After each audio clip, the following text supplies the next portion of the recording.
ಶ್ರೋತೃಗಳೇ, ಇವತ್ತು ನಮ್ಮ ಜೊತೆ ಶಿವಪ್ರಸಾದ್ ಹೊಸಮನೆ ಇವರಿದ್ದಾರೆ. ಇವರು ಪ್ರಗತಿಪರ ಕೃಷಿಕರು. ತಮ್ಮ ಸಮಗ್ರ ಕೃಷಿ ಅನುಭವಗಳ ಕುರಿತು ನಮ್ಮ ಜೊತೆ ಮಾತನಾಡಲಿದ್ದಾರೆ. ಸರ್, ಕಾರ್ಯಕ್ರಮಕ್ಕೆ ಸ್ವಾಗತ. ನಮಸ್ತೆ. ನಮಸ್ತೆ ಸರ್. ಇವಾಗ ನಿಮಗೆ ಎಷ್ಟು ಜಾಗ ಇದೆ, ಅದರಲ್ಲಿ ಏನೆಲ್ಲ ಬೆಳಿತೀರಿ? ನಿಮ್ಮ ಕೃಷಿಯ ಬಗ್ಗೆ ಹೇಳಿ ಸರ್. ಮೊದಲಿಗೆ ನಮ್ಮದು ಕೇರಳದಲ್ಲಿ ಇರೋದು, ಕಾಸರಗೋಡು ತಾಲೂಕು, ನೀರ್ಚಾಲ ಗ್ರಾಮ. ಅದರಲ್ಲಿ ನಮ್ಮದು ಹೊಸಮನೆ ಅಂತೇಳಿ ಮನೆ ಹೆಸರು. ಅಲ್ಲಿ ನಮಗೆ 6 ಎಕರೆ 34 ಸೆಂಟ್ಸ್ ಸ್ಥಳ ಇದೆ ಟೋಟಲ್. ಅದರಲ್ಲಿ ನಾವು ಅಡಿಕೆ, ಬಾಳೆ, ತೆಂಗು ಮತ್ತು ಕಾಳುಮೆಣಸು ಮತ್ತು ಹಣ್ಣು ಹಂಪಲುಗಳದ್ದು ಪ್ರತ್ಯೇಕ ತೋಟ ಇದೆ. ಹಾಗೆ 2 ರೀತಿಯಲ್ಲಿ ನಾವು ಗುಡ್ಡದಲ್ಲಿ ಮತ್ತು ತೋಟದಲ್ಲಿ 2 ಸ್ಥಳದಲ್ಲಾಗಿ ನಾವು ಕೃಷಿಯನ್ನು ಮಾಡ್ತಾ ಇದ್ದೇವೆ. ಹಲಸು, ಮಾವು, ತೆಂಗು ಎಲ್ಲ ಹೇಗಾದರೂ ಇದೆ. ಕಾಫಿ ಇದೆ. ಅಂದರೆ ಮಿಶ್ರ ಬೆಳೆ ಅಂತ ಹೇಳ್ಬೋದು. ಹೌದು. ತಮ್ಮ ಜಾಗವನ್ನು ಸಂಪೂರ್ಣವಾಗಿ ಮಿಶ್ರ ಬೆಳೆಗೆ ಮೀಸಲಾಗಿ ಇಟ್ಟಿದ್ದೀರಿ. ಈಗ ಈ ಮಿಶ್ರ ಬೆಳೆಯಲ್ಲಿ ಮೊದಲಿಗೆ ಬಂದರೆ, ಒಂದು ವಿಚಾರಕ್ಕೆ ಬಂದರೆ, ಅಂದರೆ ನಮ್ಮ ಕರಾವಳಿಯಲ್ಲಿ ಸಾಮಾನ್ಯವಾಗಿರುವಂಥದ್ದು ಅಡಿಕೆ. ಇದು ಎಷ್ಟಿದೆ, ಅಂದರೆ ಯಾವ ತಳಿ ಅದು, ಇದರ ಬಗ್ಗೆ ಹೇಳಿ ಸರ್. ಅದು ನಮಗೆ ಊರ ತಳಿ. ಅಂದರೆ ನಮ್ಮ ಊರಲ್ಲೆಲ್ಲ ಬೆಳೆಯುವಂಥದ್ದು ಹೇಳಿದರೆ ತುಂಬ ಟಾಲ್ ಹೋಗುತ್ತೆ, ತುಂಬ ಉದ್ದ ಹೋಗುತ್ತೆ ಮರ. ಆ ಮರದಲ್ಲಿ ಬೆಳೆಯುವಂಥ ಅಡಿಕೆ ಊರ ಅಡಿಕೆ. ಅದರದ್ದು ಬೊಂಡು ಅಂದರೆ ಅದರ ಒಳಗೆ ಬಿಳಿಯಾದ ಬೊಂಡು ಬರುತ್ತೆ, ಅದು ಬಹಳ ಕಡಿಮೆ. ಮತ್ತು ಮೋರ ಸೈಜ್ ಬರುತ್ತೆ, ಒಳ್ಳೆ ದೊಡ್ಡ ಸೈಜ್ ಬರುತ್ತೆ. ಮತ್ತು ಕಟ್ಟಿಂಗು ಹಾಗೆ ನಮ್ಮ ಕಾಸರಗೋಡು ಕಟ್ಟಿಂಗ್ ಇರುವ ಅಡಿಕೆ ಹೇಳಿದರೆ ಅದು ಫೇಮಸ್ ಅಡಿಕೆ. ನೀವು ಅದನ್ನು ಬಾಕಿ ಅಡಿಕೆಗೆ ಹೋಲಿಸುವಾಗ ನಿಮಗೆ ಮಂಗಳ, ಮೋಹಿತ್ ನಗರ್, ಸರ್ವಮಂಗಳ, ಈ ಥರ ತುಂಬ ವೆರೈಟೀಸ್ ಇದೆ. ಆ ವೆರೈಟಿಗೆ ಹೋಲಿಸುವಾಗ ನಮಗೆ ಈ ಅಡಿಕೆ ಅದರ ರೇಟು ಜಾಸ್ತಿ, ಅದರ ಬಾಳ್ವಿಕೆ ಜಾಸ್ತಿ, ಮತ್ತು ಪರಿಮಳ ಇದೆ. ಸ್ವಲ್ಪ ನಾವು ಅದನ್ನು ಸ್ಟಾಕ್ ಮಾಡುವಾಗ ಅದಕ್ಕೊಂದು ಪರಿಮಳ ಬರುತ್ತೆ, ಅದು ಕೂಡ ಜಾಸ್ತಿ. ಆಗದ ಕಾರಣ ನಮ್ಮ ಕಾಸರಗೋಡಲ್ಲಿ ಅಡಿಕೆಗೆ ಫೇಮಸ್. ಈಗ ನೀವು ಸ್ವಲ್ಪ ವ್ಯತ್ಯಾಸ ಹೇಳಿದರೆ, ಇದಲ್ಲದೆ ಉಳಿದ ತಳಿಗಳಿಗೂ ಊರ ಇದಕ್ಕೂ ಏನು ವ್ಯತ್ಯಾಸ? ಉಳಿದ ತಳಿಗಳಿಗೆ ನೀವು ಅದಕ್ಕೆ ಕೊಡಬೇಕಾದಂಥ ಆಹಾರವನ್ನು ಕೊಡುವಾಗ ನೀವು ಸರಿಯಾಗಿ ಎಲ್ಲವನ್ನು ಕೂಡ ಕರೆಕ್ಟಾಗಿ ಆಲೋಚನೆ ಮಾಡಿ ಕೊಡಬೇಕಾಗ್ತದೆ. ಇದಕ್ಕೆ ಸ್ವಲ್ಪ ಹೆಚ್ಚು ಕಡಿಮೆ ಆದರೂ ಕೂಡ ತಾಳಿಕೊಳ್ತದೆ. ಮತ್ತು ಈ ಅಡಿಕೆ ಮರ ನಿಮಗೆ ನಾಳೆಗೆ ಉಪಯೋಗಕ್ಕೆ ಬರುತ್ತೆ. ಅಂಥದ್ದಕ್ಕೆಲ್ಲ ನಮಗೊಂದು 10 ವರ್ಷಕ್ಕೆಲ್ಲ ಬಾಳ್ವಿಕೆ ಬರುತ್ತೆ. ಇದು ನಿಮಗೆ ಆಚೆ ಯಾವುದೇ ಮರ, ಈಗ ನಿಮಗೆ ನಾನೀಗ ಹೇಳಿದ ವೆರೈಟಿಗಳಿದೆಯಲ್ಲ, ಈಗಿನ ಹೊಸ ತಳಿಗಳು, ಅವುಗಳೆಲ್ಲ ಯಾವುದು ಕೂಡ ಆ ಮರಗಳು ಇಂಥದಕ್ಕೂ ಉಪಯೋಗಕ್ಕೆ ಬರುವುದಿಲ್ಲ. ಅದು ಬಾಳೆ ಬೊಂಡು ಥರ ಇರುತ್ತೆ, ಲಾಸ್ಟ್ ನಾವು ಕಡಿದು ವೇಸ್ಟ್ ಮಾಡುವಾಗ ಅದು ಉಪಯೋಗಕ್ಕೆ ಬರಲ್ಲ. ಮತ್ತು ಅದರ ಆಯುಸ್ಸು ಕೂಡ ಒಂದು 20 ವರ್ಷ 25 ವರ್ಷ. ಊರ ತಳಿ ನಮಗೆ ಎವರೇಜ್ ಬೆಳೆಗೆ ಯಾವುದೇ ಪ್ರಾಬ್ಲಮ್ ಬರೋದಿಲ್ಲ. ನಿಮಗೆ ಬಾಕಿ ಸ್ಪೆಷಲ್ ಅಂದರೆ ಈಗಿನ ಹೊಸ ತಳಿಗಳಲ್ಲಿ ಏನಾಗುತ್ತೆ ಅಂದರೆ ಅದರಲ್ಲಿ ನಿಮಗೆ ಫರ್ಟಿಲೈಸರ್ ಯೂಸ್ ಮಾಡೋದು ಜಾಸ್ತಿ ಬೇಕಾಗತ್ತೆ ಒಂದು. ಮತ್ತೊಂದು ಗಾಳಿ ಬಂದರೆ ಮುರಿದ್ರೆ ನಿಮಗೆ ಸರ್ವತ್ರ ಮುರಿಯುತ್ತೆ, ಕೇಳಿದ್ರೆ ಸ್ಟ್ರಾಂಗ್ನೆಸ್ ಕಡಿಮೆ. ಸ್ವಲ್ಪ ಉದ್ದ ಹೋದ ಕೂಡಲೇ ಮುರಿಯುತ್ತೆ. 25 ವರ್ಷವೇ ಅದಕ್ಕೆ ಬಾಳಿಕೆ ಇರೋದು. ಹಾಗೆ ಕ್ಯಾಲ್ಕುಲೇಟ್ ಮಾಡುವಾಗ ನಮಗೆ ಈ ಊರ ತಳಿ ಒಳ್ಳೇದಂತೇಳಿ ಕಂಡು ನಾವು ಊರ ತಳಿಯಿಂದ ಮುಂದೆ ಹೋಗಿಲ್ಲ.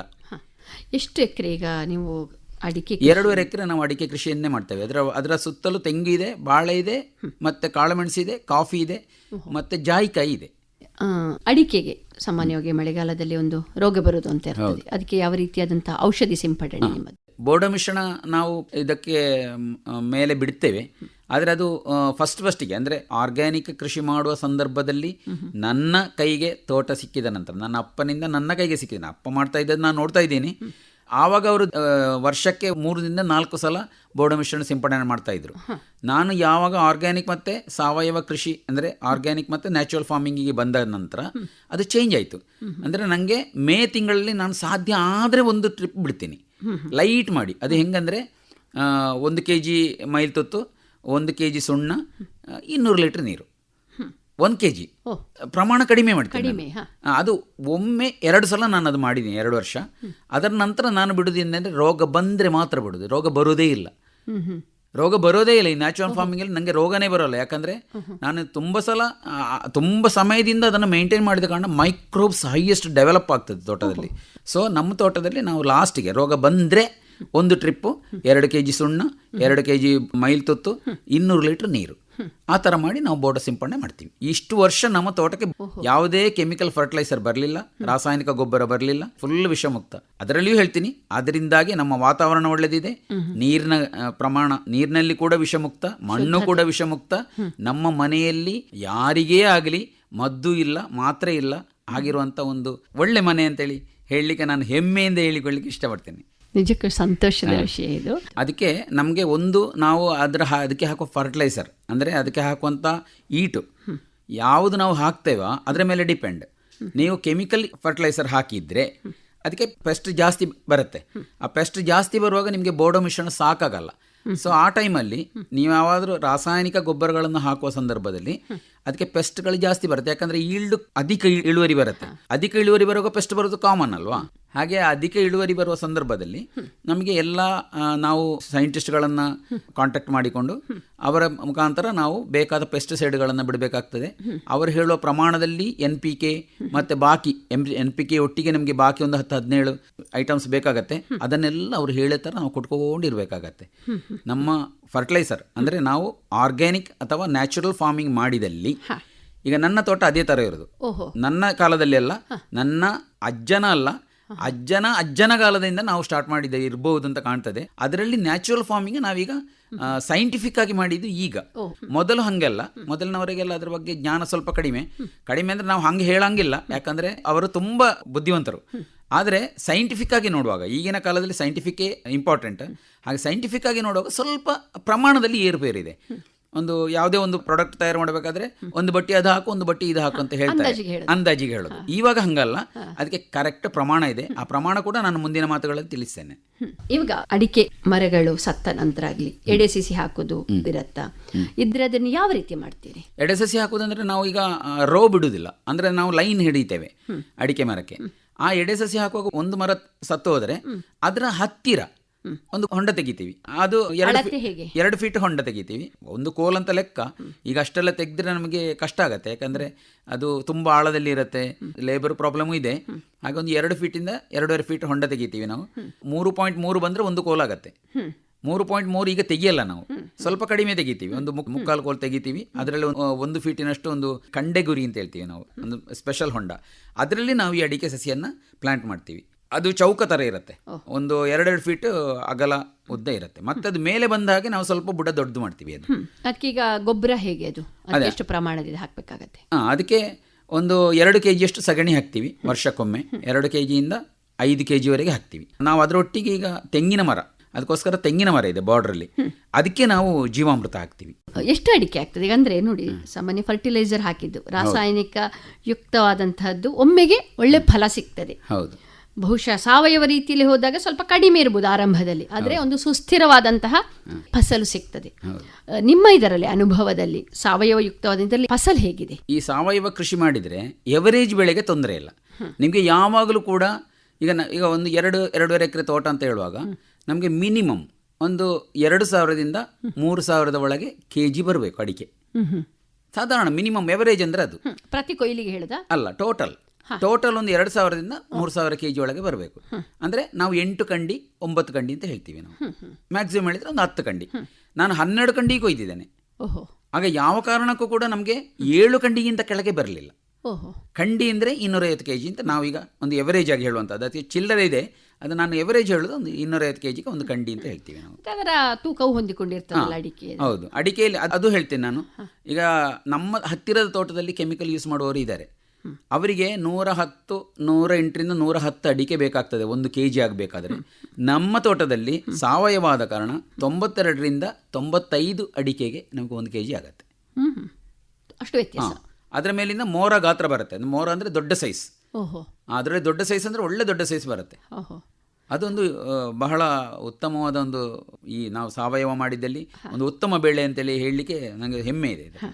ಅಂದ್ರೆ ಅಷ್ಟು ಪರಿಶ್ರಮ ಪಡ್ತೀವಿ, ಅದರಿಂದಲೇ ಫಲ ಆಗಲೇ ಸಿಕ್ಕಿರೋದಲ್ವಾ. ಮತ್ತೊಂದು ಹೇಳ್ತೀನಿ, ಯಾಕಂದರೆ ಈ ಅಡಿಕೆಯಲ್ಲಿ ಬರುವಂಥ ಯಾವುದೇ ಅದರ ವೇಸ್ಟ್ಗಳು, ಅಂದರೆ ಅದರ ಸೋಗೆ, ಹಾಳೆ, ಇಂಥದ್ದನ್ನು ನಾವು ಅದರ ಬುಡಕ್ಕೆ ಹಾಕಿದಲ್ಲಿ ನಮ್ಮ ತೋಟದಲ್ಲಿ ಮೈಕ್ರೋಬ್ಸ್ ಅಂದರೆ ಸೂಕ್ಷ್ಮಾಣುಗಳು ಜಾಸ್ತಿ ಇದ್ದರೆ, ಮೈಕ್ರೋಬ್ಸ್ ಮಾತ್ರ ಅಲ್ಲ, ನಾವು ನಂಜುರುಳೆ ಅಂತ ಹೇಳ್ತೀವಿ,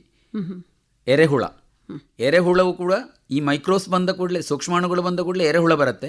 ಎರೆಹುಳ ಮತ್ತು ಈ ಸೂಕ್ಷ್ಮಾಣುಗಳು ಸೇರಿಕೊಂಡು ಅದನ್ನು ತಿಂದು, ಅದರಲ್ಲಿ ನಮ್ಮ ಮಣ್ಣಲ್ಲೇ ಎಲ್ಲ ಇದೆ, NPK ಬಿಟ್ಟು ಆ 17 ಬಾಕಿ ಎಷ್ಟು ನಮಗೆ ಅದಕ್ಕೆ ಸಂಗತಿಗಳು ಬೇಕಾ ಎಲ್ಲ ಕೂಡ ಮಣ್ಣಲ್ಲಿದೆ. ಆ ಮಣ್ಣಿನಿಂದ ಅದನ್ನು ಹುಡಿ ಮಾಡಿ ವಾಹಕವಾಗಿ ಕೊಡುವಂಥ, ಅಂದರೆ ಬೇರಿಗೆ ಅದನ್ನು ಕೊಡಬೇಕಾದ್ರೆ ನಾವೀಗ ಅಕ್ಕಿಯನ್ನು ಹಾಗೆ ತಿನ್ನಲಿಕ್ಕಾಗಲ್ಲ, ಬೇಯಿಸಿ ತಿನ್ನೋದು.